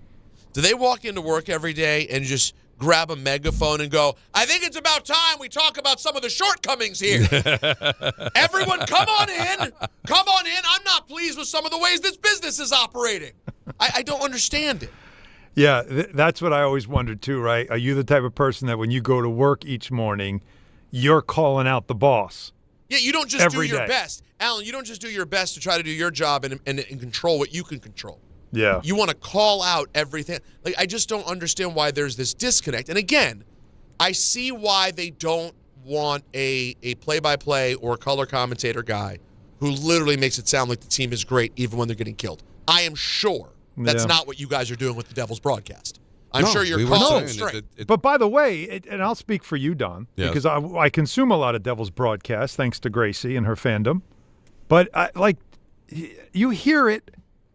I think that Dano and Bryce do a great job pointing out things and giving that type of constructive criticism that is proper of former players who know what they're looking at. It's very fair. You hear the disappointment and disdain in the voice. And, Don, that's not your job. Your job is to call what you see and what's happening. Their job is to let you know what worked, what didn't work, and why. All that's where it's supposed to be. That is not the place for the commentary to start tearing the franchise to shreds. That's not how it works. No, but there is pointing out the flaws. But which I think everyone does. I would tell you, Don, like, I don't hear the sugarcoating. And by the way, there's a lot of people, you're in New York and you only listen to the local broadcast of your team, and I understand it. But a lot of us do get exposed to the regional broadcasts of several other teams. And I'm telling you, there are times I listen to a game if I'm watching one back, whether it's on League Pass or any of these other center ice, and you listen to the broadcast, you're like, oh my God. Like, I can't say what I want to say there, but you know what I mean. It's like just like it's a little too. It's a bit much. No, I just think you just be fair. It feels like a gentle massage all the time. And the fact is, they lost the game 3-0. That Ken Danico said it was a must-win before the game started. Yep. So we can't hide that. We brought it back and say, all right, where do we go from here? Because they didn't win. And I even said it to Kenny in the beginning of the game. I'm like, when you throw out must win, it's always difficult to throw that out because where do you go when you don't win the game? And they not only didn't win the game, they didn't score. So now it's about a conversation of now we have to fix this. It's not about, hey, the Islanders, if they do this or the Devils win this amount of games. No. It's one game at a time and fix it. And they got a game tomorrow against those Islanders. And then it'll be 3 weeks off to kind of just assess exactly what the Devils are going to do moving forward. Now, Jimmy in Montclair's got a bit of a dilemma. All right. Dilemma. Jimmy, let's help you out, man. What do you got? All righty. So, love the show as always, guys. Thank you. My sister's a diehard Seahawks fan. Okay. My girlfriend's a diehard Patriots fan. What do I do when it comes to Sunday? Where do I watch the game? I think it's a very, very obvious answer, right, guys? You got to go with the girlfriend, no? Yeah, I think so. I mean, are you serious with this girl? Yeah, of course. It's been over 3 years already. All right, Is she into it? Oh, yeah, absolutely. I mean, I'm a diehard Giants fan, season ticket holder. We went last year to the game in Germany. We went to the game in London. So I'm yeah, of course. And what do you call it? But at the same time, it's family, and obviously. Hang on a second. But here's the question, though. 3 years, right? 3 years. She's got blood in the ground. I know what you're going to say. She's got blood in the ground. Yeah. It's 3 years. All right? Now, sometimes that kind of relationship can become family. Are we trying to nurture this? Yeah, right. Are we trying to make this to a point where she's family now, too? Oh, I already brought the engagement ring. Oh, well, what are we doing? Jimmy, what are we doing? Jimmy, I'm actually concerned you asked. Yeah. I'm a little concerned you asked. Really? Yes. Oh, yeah. Well, I don't. Well, Come on. If I were in your family, I would tell you, get out, take her. Get out of here. Sister, immediate family, that's unconditional love. Right. She is going to love you forever because you are connected by blood. Unending. But your girlfriend, who you are now engaged to, you bought the ring. That's conditional love, man. That has to be nurtured. That has to be taken care of. That may not be forever if you screw up and decide to go root for the Seahawks and hang out with your sister instead of her. What are you doing? Yeah. Yeah. I think we fixed this problem. I appreciate it. Yeah, I think we saved a relationship today. We did. I think Jimmy the Yo-Yo was going to go hang with his sister. Here we go. You call Monday. Want to hear from her. Oh, my God. How was it even a thought? I don't think it was. Even his sister would be like, what the hell are you doing here? That's what I'm saying. Yeah, You'd look like, what are you doing? Get out of here.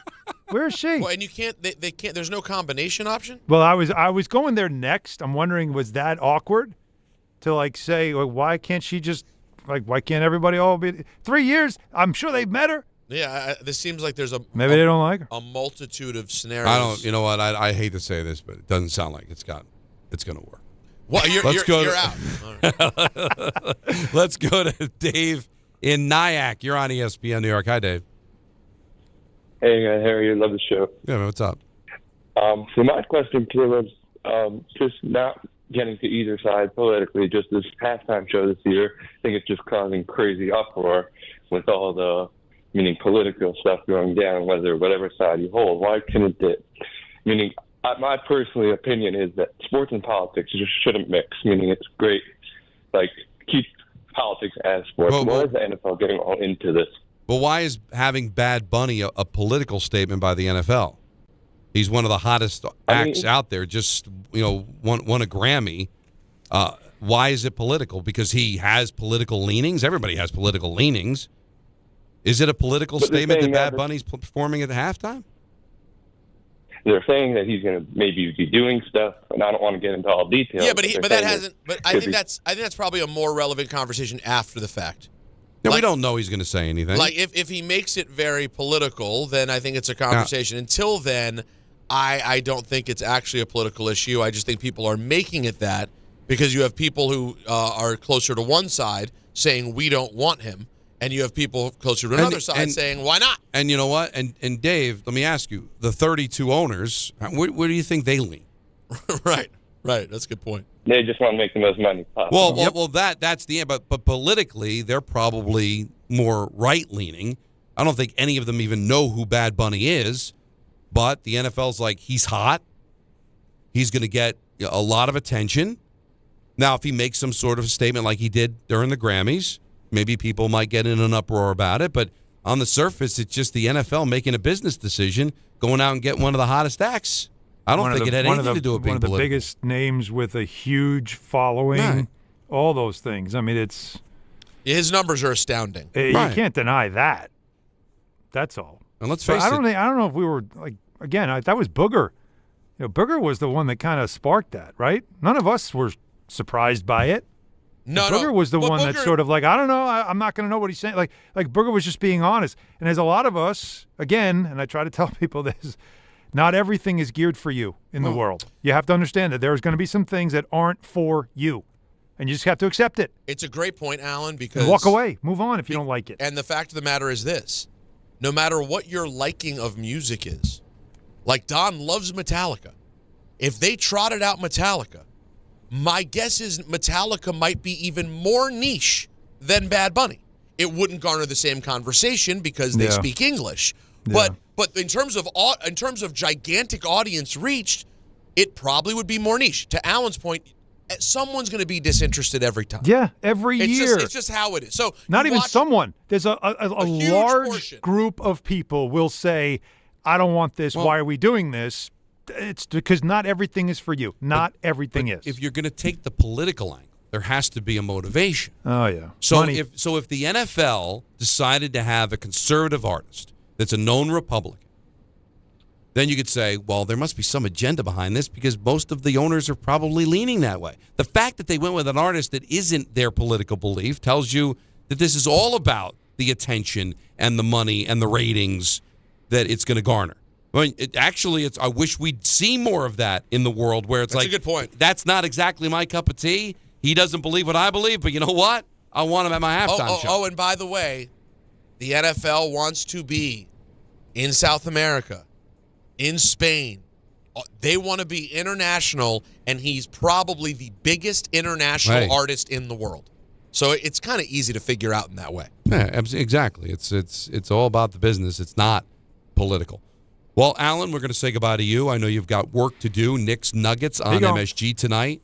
So have a great broadcast. So Can't long, wait to friend. talk to you tomorrow. Thank you, boys. See you tomorrow. All right, that's Alan Hahn, Peter, and I the rest of the way. 1-800-919-3776. Maybe bring ENN at 6. Maybe bring in Dave Rothenberg to close out and fill in for Alan. Well, it depends on what we're talking about, right? So if we talk Islanders hockey with Alan gone, should we include Rick?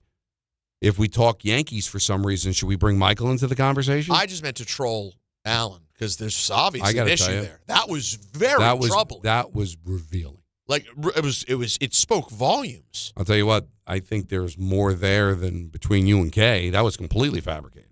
Right. This seems genuine. There might be some meat in that bun. I think people at the Rock tomorrow when I'm doing Devil's Islander should be coming up to me and asking me what's going on with Rick and Alan. Exactly. No beautiful birthday tribute coming between them. It's a thing. A lot to get into. Don Hahn and Rosenberg, ESPN New York. March the 20th of 2026, there's one place to be. And that place is Pickleball Heaven. Pickleball Heaven. It's a pickleball facility, massive facility in Medford, New York. We're going to do the show there that day from 6 to 10. Then there's a tournament. And then after we win the tournament, Rick, we'll stay and watch some basketball with the people.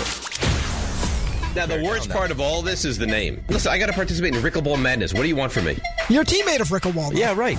You're part of the event. You're the co-headliner. If my name was Dave Pickleball, it would still be Rickleball Madness. I think that's accurate. I don't want this kind of pressure. I would prefer it be named after you. No, you don't. You want all the shine. No, I don't. Call whatever you want. Dave's Pickleball Extravaganza. Sorry, Dave. We're still calling it Rickleball Madness. And it's Friday, March 20th at Pickleball Heaven in Medford, New York. More details coming soon with DiPietro and Rothenberg on ESPN New York. Wild Turkey Bourbon and ESPN New York are bringing you the ultimate New York game day. 2 games, 1 damn day. We're kicking things off on Saturday at Cappy's on 670 Merrick Road in Lynbrook, starting at 1 p.m. Stop by for Wild Turkey tastings, exclusive giveaways, and your chance to win an epic New York sports experience. Opening day energy in the Bronx, Knicks at night vibes, all in one unforgettable day. So grab your crew and experience Wild Turkey at Cappy's in Lynbrook this Saturday. Must be 21 or older. Drink responsibly. Last call for football, and all week long, FanDuel is giving you a daily profit boost every single day leading up to the big game. Today's 30% profit boost is on the receiving markets. Receiving yards over under, all receiving yards, and most receiving yards. Will Seattle continue to get JSN the ball? Can Stephon Diggs find room to work? All you have to do is opt in each day and place an eligible bet to use that day's profit boost. Whether you're locking in early lines, riding your favorite props, or taking one last swing before the final whistle, FanDuel is giving everyone something extra to cheer for during football's final week. Play your game with FanDuel, official sportsbook partner of Super Bowl 60. 21 plus and physically present in New York. Opt-in required. Bonus issue as non-withdrawable profit boost token. Restrictions apply, including any token expiration and max wager amount. See terms at sportsbook.fanduel.com. Start with a gambling problem, call 1-877-8-HOPE-NY or text HOPE-NY 467-369. I know that hiring can be challenging. You sort through tons of resumes and you get too many so-so applicants. You're just waiting for someone to match your role perfectly. Well, now, there's a place where you can meet them fast. ZipRecruiter. Need to hire right away. Start your search for strong candidates. The right fit awaits. Build your team, build it sooner. Meet your match on ZipRecruiter. Just head to ZipRecruiter.com/ESPN right now to try it for free, and you're on your way to meeting your match. 4 out of 5 employers who post on ZipRecruiter get a quality candidate within the first day. So try it now. Go to ZipRecruiter.com/ESPN. Once again, that's ZipRecruiter.com/ESPN. Meet your match on ZipRecruiter. Try it free. Attention. Have you racked up $10,000 or more in credit card debt? Are you barely getting by making minimum payments?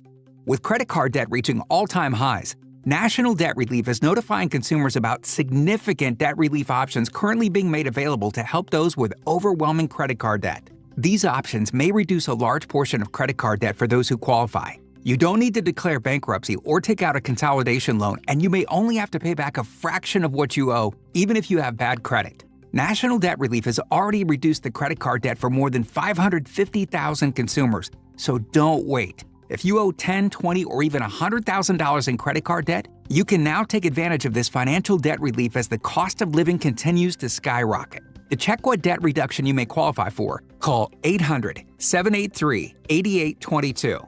That's 800-783-8822. Again, that's 800-783-8822. NBA fans don't just watch the game, they live it. So stream like you're courtside with NBA League Pass, your ticket to all the action. Watch your favorite team shine and catch the league's brightest stars and rising stars at the same time with multi-view on your favorite devices.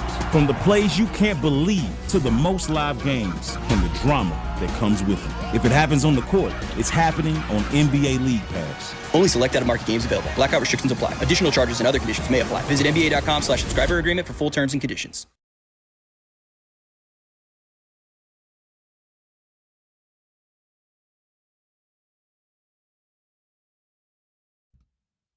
Hell yeah. What is this, Peter? You said hell yeah. No. For your ace. I feel like I should know this. Oh, it's Alice. You're hurting me. Please. I don't know how much of a deep dive you've taken into Alice Cooper's music. Oh, I'm sorry. No. Do yourself a favor. Yeah? Yeah, get like Welcome to My Nightmare is a nice place to start. I love you. It doesn't sound like a nice place to start. The album's it's good. No, just name-wise. You know the song, right? Welcome to My Nightmare? My Nightmare. It's one of his bigger songs. Well, You and Me is probably his biggest song. You know that song, right? You and me ain't no movie star. What we are is what we are. Do you think I know it? Yeah, because I'm sure you've been in a pharmacy. I love pharmacy. You know, looking for some Mucinex, and then you Right. heard that. No, because that's what's crazy. Like, he's a hard rock guy. He's Alice Cooper, and it's go punch it up. I'm sorry for the YouTube people. What am I going to tell you? You and Me, Alice Cooper. You've heard it's like on Light FM. You've heard it on an elevator. I confirm no. School's out. You don't like School's Out? Sure, I like School's Out. Oh, okay. I have the 45. According to You're going up an elevator at a Hilton.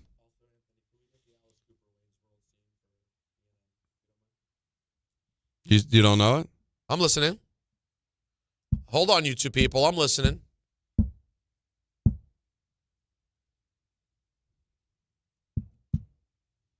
No, not ringing a bell. Monster hit for him. I think it was his big. It is interesting that he makes songs that sound like this. You know, because there was a time. Because I think of more, Feed My Frankenstein. But I only think of that because of Wayne's World. I got you under my wheels. He's got a lot of great tunes. But the thing about Alice, and even music back in the day. Is why is his name Alice? You could and he's a man? be, well, it was the name of the band. It was Alice Cooper. Was Alice Cooper. And then he just became Alice Cooper. Oh, wow. I didn't know that. But, like, he didn't think, like, he played whatever he felt. Like, we didn't get into that whole, I'm a metal band, so everything's got to rock and everything's got to sound a certain way. Like, he just was very eclectic. He did a lot of different things. 1-800-919-3776. Let's go to Paul in Flushing. You're on ESPN New York. What's up, Paul?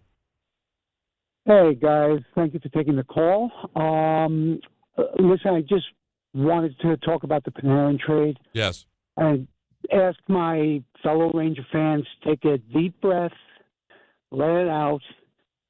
This kid is really good, Donnie. I'm a big hockey fan. I remember his draft year and hoping that the Rangers would take him. Okay. Before the bid, but he was plucked out at 26, so we settled for E.J. Emery, who's a really good defenseman. Anyway, this kid is going to grow into, if he's not already grown into, the man strength on him is going to be amazing. He's 6'3", he's 210 pounds. He's putting up nice numbers. I get it, in the OHL. It's a long way from Tipperary, you know. But I think there's a lot of promise there. And I'm thinking about the fact we don't have really a power forward along the lines of like what Chris Kreider used to give us. I don't want to get too far ahead of myself, but I think this kid could probably fill those skates at some point. I think people don't know him, but you're right. That's a first round pick that's tearing it up in the O. But again, OHL numbers, what are they going to translate to the NHL? I get the anger from Ranger fans, Paul, but I like your attitude because they didn't get it nothing. They got something that can turn out to be a big player. Like I mentioned, when the Rangers traded Scott Gomez, they got Ryan McDonough. He was a prospect at the time in the Montreal organization. He ends up being the captain of the Rangers and becomes a significant piece to a team that made a run at a championship. Hit the post in Game 5 of the Stanley Cup Final, remember? So let's just see how this all works itself out. Let's go to CJ in Parsippany. You're on ESPN New York. Hey, what's up, guys? What's up? So I know you're not a political show, so I'm not going to get too much into that. And I did get into my car as you guys were ending the conversation about Bad Bunny. Right. But I think it's interesting they chose him, considering everything that's going on in society. And I also think it's interesting how the NFL treated Kaepernick when he was trying to speak out on things going on in society. And I'm curious if Bad Bunny was chosen for that reason, or if he was literally just because the famous person. Do you mean sort of like you wonder if it's a make good? A make good, right.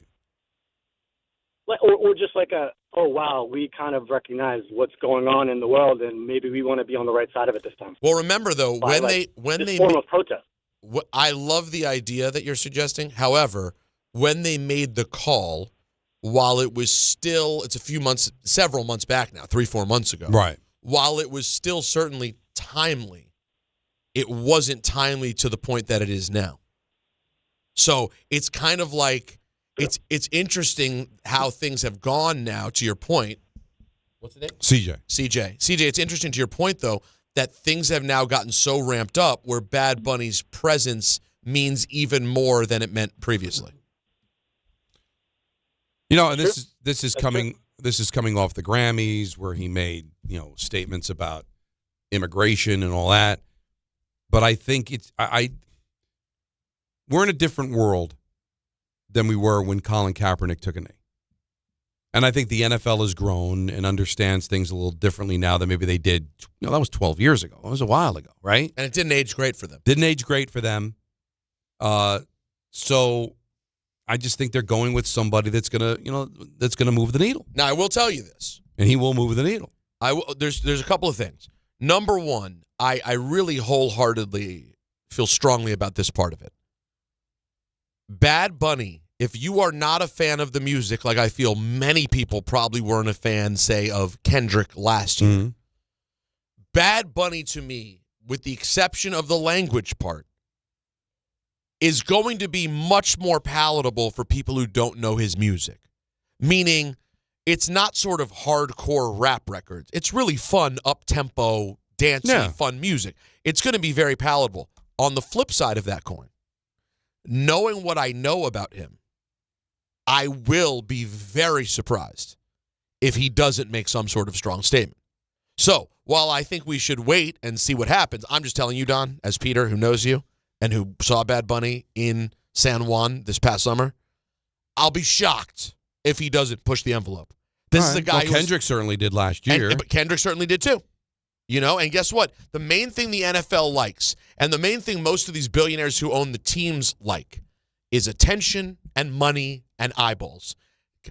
The reason most of them align the way they do politically is not even because of some deep belief system, guys. It's because of tax brackets. So if this leads to dollars, they don't really even care what he's saying. And where they're getting, because what does the rating matter to the owners? It matters to the network. It's the sponsor. And they're always going to be a slave to the sponsor, right? Like what the sponsor wants, the sponsor gets. And this is what? It's always sponsored by Pepsi, right? Now it's Apple Music. Or Apple Music. All right, Apple Music. They're paying a lot. And they're paying a lot of money. And you know what? Apple Music probably, is going to have a say on something. That's the way it works. I will say though, I'm very amused by the tweets that I see that get shown to me in the algorithm of people being like, you wait and see what the protest looks like and the way that people turn off the TVs.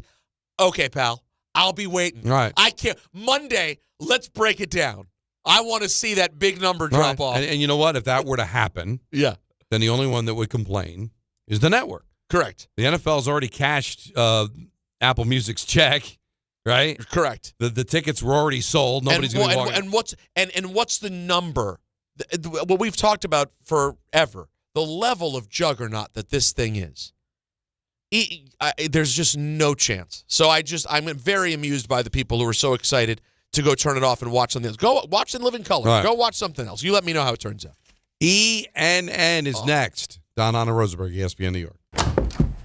Benjamin Franklin, sir, I've just received news. Speak. They're multiplying you. Multiplying me? Yes, many times. Multiple Benjamins? Shall I stop it? No.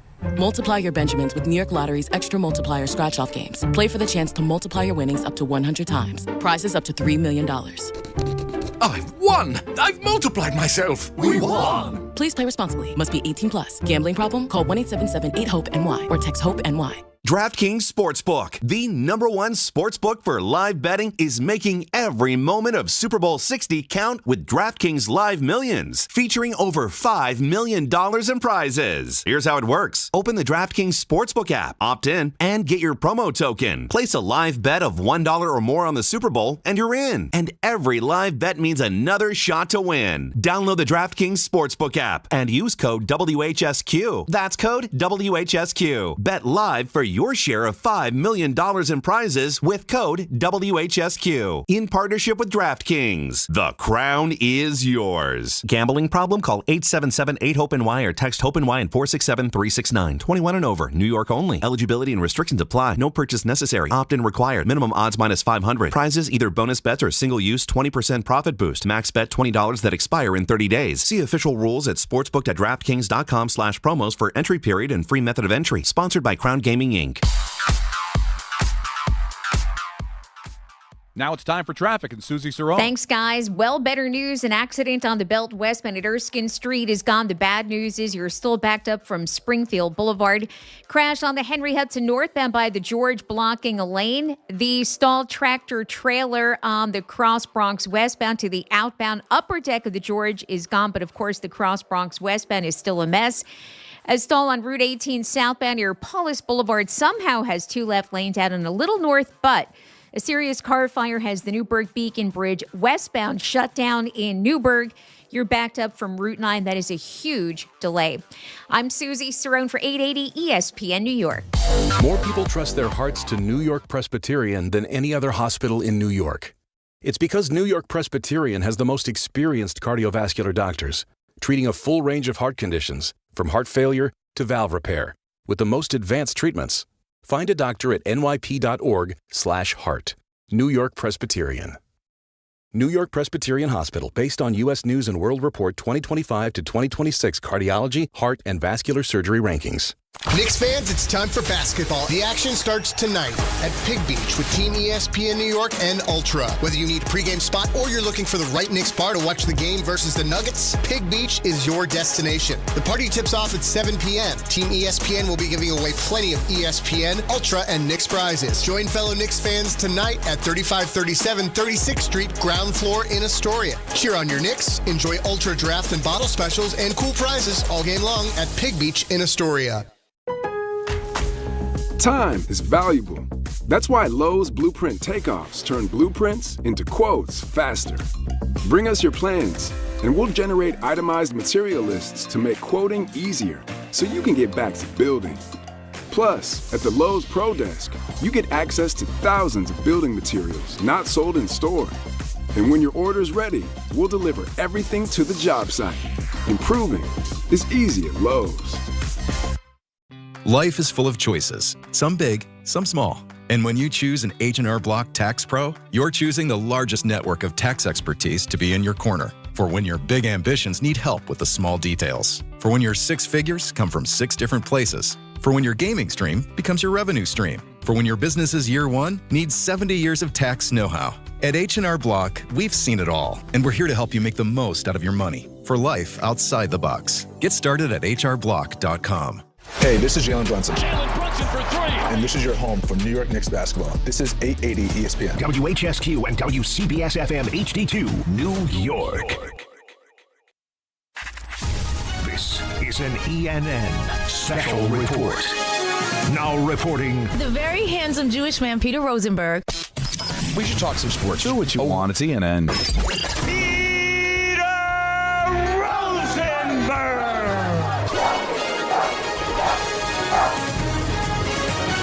Oh, don't you know? Can't you see? Hey, everyone. Welcome to ENN. Ray-Ro. You ever watch YouTube? Brought to you today by Ramsey Mazda. I'd like to start off this big old ENN by saying good evening to Alan. Who spoke on the condition of anonymity and non-me. A clean day. No, when was that from? Was that yesterday? Last week. No, last week, yeah. Who spoke on the condition of anonymity and non-me. Even it was, the correction's not close. No, the correction is like Don. It's like for example, the punter muffs they snap him the ball and he kind of like fumbles with it and you're like, oh, he's not going to get off a very good kick. Right. And then he decides to just turn around and kick the ball backwards. That's what the correction here is. Not good. First it's a muff, then he kicks it out of bounds. Who spoke on the condition of anonymity and non-me. I love that. It's making the tournament. Oh, that's dance. I'm telling you right now. Dance, baby, dance. Now, good evening to Don. You pooped yourself. That's what you did. Wow, clean. Really? I thought a lot happened today. Good evening to me. Tavares Jackson. Wow. That's a good post. Good evening to Britt. Oh, man. And to Alice Cooper. Actually, it's pronounced Milwaukee, which is Algonquin for the good land.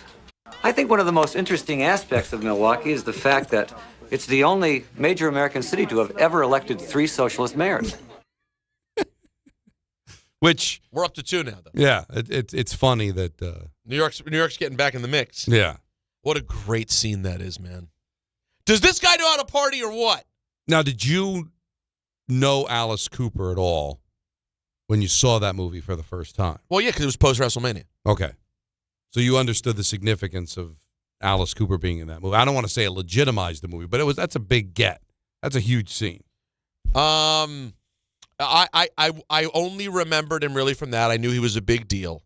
It didn't mean to me, for example, what it meant to Wayne Campbell in the movie. So when he did WrestleMania 3, who did you think he was? A big singer who, okay. But keep in mind, I'm 8 at the time. So, everything's new. Yeah, I mean, who is anybody at that time? Right, I mean, exactly. All the wrestlers. I didn't know that half of these wrestlers. And look, now, Anthony, I'm not blue anymore. Good. Look what I did. I go back and forth from being blue on our YouTube and then not being blue. And I don't mean sad, Don. I'm talking about the color. Blue. No, I saw. It was not great. I want to hear some of our drops from yesterday. Yesterday was a hell of a... Normally, I find at home we don't get as many drops pulled.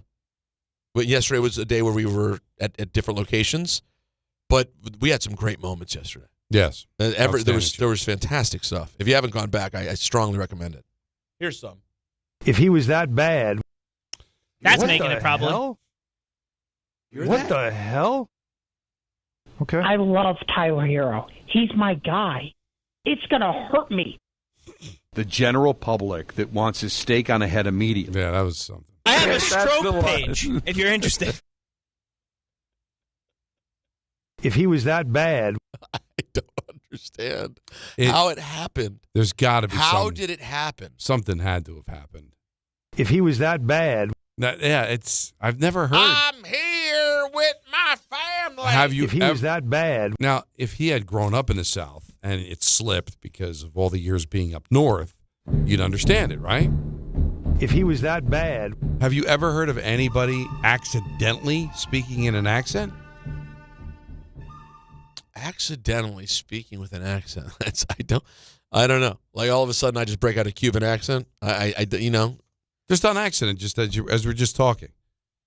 Like the next sentence, all of a sudden it's... Yeah, pero Don. Yeah. What? Peter, really? I don't know where it came from.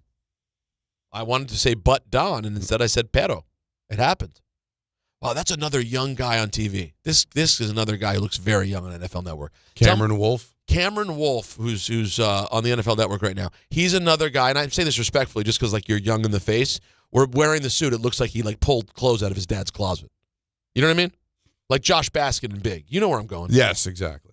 That was also a great pull. The full name?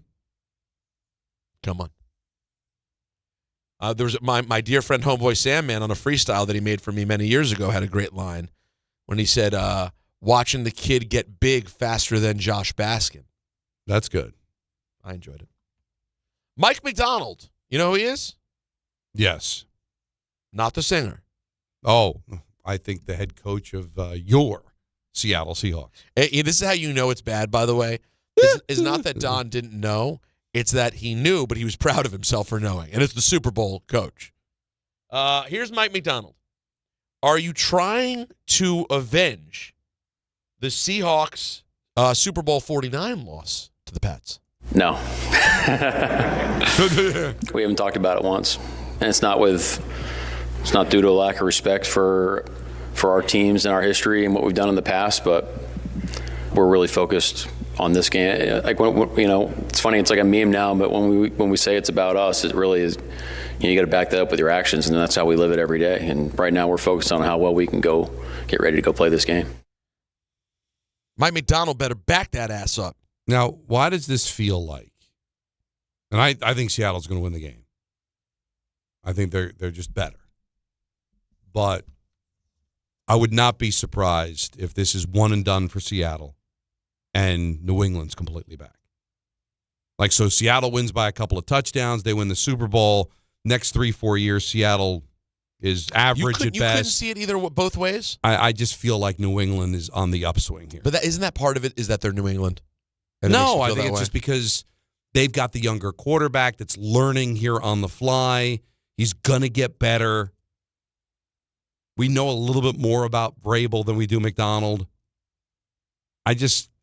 Maybe. Listen, I can't completely deny. I'm not saying this is a fluke by Seattle by any stretch of the imagination. But one seems a little bit more sustainable than the other. I mean, where's Buffalo going now?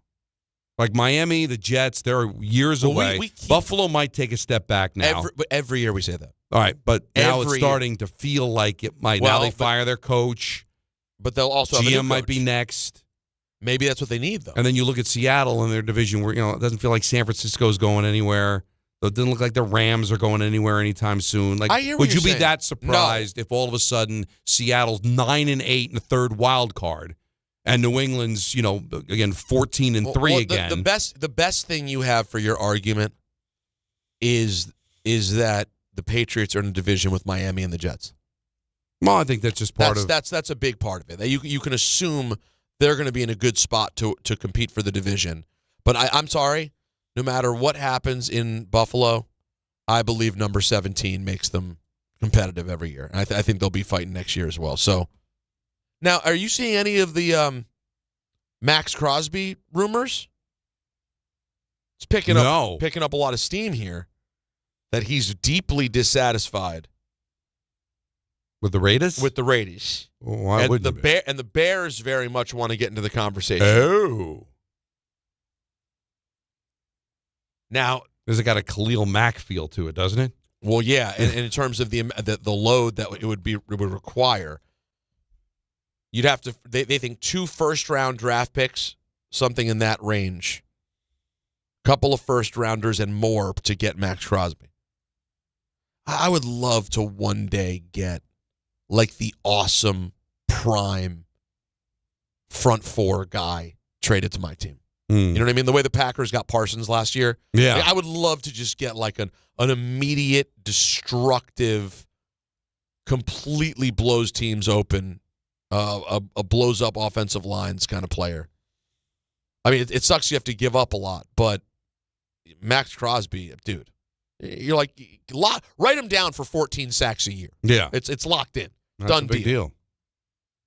So we'll see. Now, speaking of great players, great athletes, great organizations, the Wizards have acquired Anthony Davis from Dallas.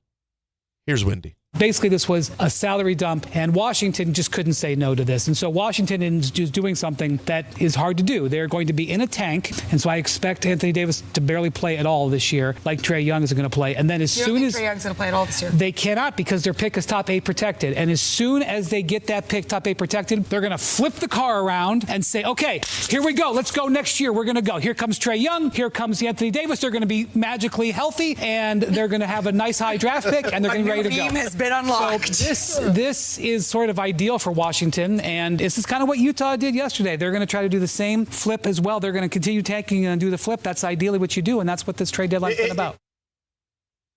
What a terrible, terrible team to root for.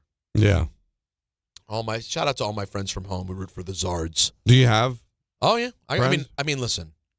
I have one friend who I'd say is a hardcore right. And even the ones who love them, they still check out. Like, there's no way to yearly be watching the Wizards hardcore. There's no way. Unless they're winning. And this is Kwame Brown, right? No, he hates the Wizards.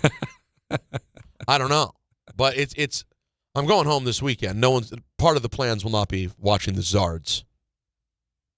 I believe I'm watching the Super Bowl. Is this okay with you?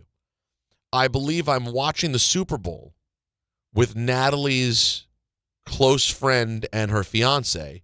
It's just the 4 of us at their, well, I guess Maya's there. Just the 5 of us at their apartment. No, what's the matter with that? All right. I said I might end up going. I don't know for sure that I'm going to go to a party, but I would probably go. I'm not fighting it. I don't like what it's become. But you don't. But so real quick though, just this is the last point I want to make on this. Though you don't like what it's become, and you're good, if your team's not involved in it, it's also not so hardcore an event that you can't watch it with other people. There is no shot I would go to a Super Bowl party if it was the Giants. If the Giants were in it. We've talked about this. But short of that, or maybe the Jets because you really want to pay attention for work, maybe. But short of that, it's not like you mind having conversation during the game. Right. That's all. Like John Winthrop, for example, he literally he won't watch the Super Bowl with people. And to me that blows my mind. Well, he was telling you're not us- you're a Jets fan. You would think of all people, you want to make the Super Bowl a fun thing. Why do you take it so serious? I don't get it. He was telling us a story about going out of his way for the Hall of Fame game, which is a preseason game, not involving his team. Got into a huge fight with his now wife over them being late for the Hall of Fame game, and it was like the Steelers in Baltimore or whoever. It wasn't the Jets. And what I find interesting about John and Dave, and there's a few other people in my life that are like this. I might have been like this when I was younger, is that they tell that story gleefully. They're proud of it. This is how big a football fan I am. But listen, Michael is as big a baseball fan as I know. But I would never hear stories that Michael, stood a woman up because the Yankees had an exhibition game in a grapefruit league. My friend Mark is a huge, huge baseball fan. Some proud story he'd tell me that the Reds were playing in an exhibition game and missed work. Or let his girlfriend bleed out because the Reds were tied with the Marlins at 4 in the top of the 6th inning of a grapefruit league game. Alan's a huge basketball fan. Is there any story about, why is it with football? And it's told with your chest out oh, man. And so he said, Sunday, for example, he's not watching with his wife. He's not watching with his kids. I have to tell you guys, I guess maybe I am on the other side. I would be depressed to watch the Super Bowl by myself. Not the championship games. Please, do you guys feel me on this? Chat, you think I'm crazy? The championship games I'm down to watch by myself because it's great football. So I could order some wings by myself. Natalie may not be interested, and I'm just sitting there watching the championship games. But come Super Bowl Sunday, if I don't have a vested interest, which I don't, I kind of like to be social for the Super Bowl. It's become more of a social event than, frankly, a serious football game. Because what's interesting to me is that you just said something. I tapped into the championship games. You might have a dog in the fight in the championship games, but it seems more like football. So you enjoy it because there isn't the pomp and circumstance, the halftime show, all the stuff that comes outside of football, the ancillary stuff. And now an even bigger game with the last two teams. It gets so dummied up that it takes away. If you're willing to sit there by yourself and watch the championship games, then the reason you don't for the Super Bowls, for all the reasons I can't stand it, is because it's become a holiday. Yeah. And it's taken away from the football.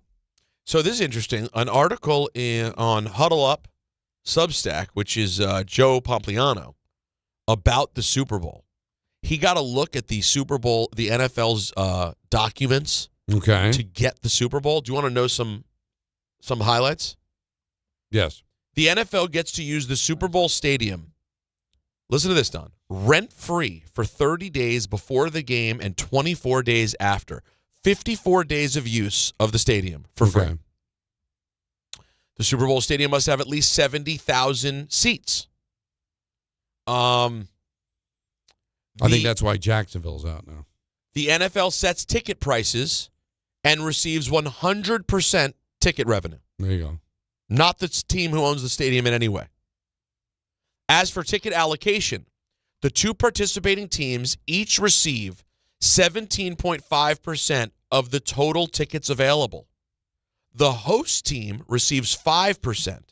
The 29 other NFL teams each receive 1.2%, and the NFL controls the remaining 25%. The host city must provide the NFL with 3 championship-level 18-hole golf courses and 2 top-quality bowling alleys free of charge for charity events. Bowling is fun. I'd rather bowl than golf. I went bowling over the weekend. It's fantastic. The host city must provide the NFL with sales tax exemptions on all revenue generated from ticket sales, parking fees, merchandise, and NFL-related events. 16 months before the Super Bowl, the NFL will send 180 people to the host city for a familiarization trip to inspect the region. The host city must cover all expenses.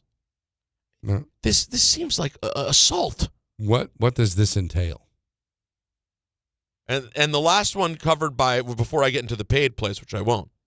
The NFL must be allocated at least 50% of all luxury suites, no less than 70.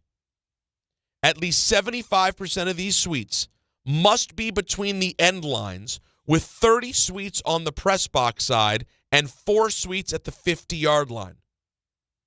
Wow. That is crazy, man. 100% of ticket sales and zero taxes paid. You can't make that. The NFL is just running roughshod over everybody. And yet these cities all line up for this. Because I guess it's still worth it with the amount of people you bring to the city, I guess. I wonder how many people actually go. Well, you just heard how many tickets are already spoken for. There's not that many tickets available. Right. Like when New York had it. Now, New York is a destination all year round. Like, how many more people came to the tri-state area for the Super Bowl than would come on any average weekend? I know. That's a great question. I'm sure there was more, but, like, how much more? Now, I still believe, this is another conspiracy theory that I'm very proud of. Whenever I would go to the press box at MetLife, I'd be reminded of this. I think it was the Daily News, one of the newspapers.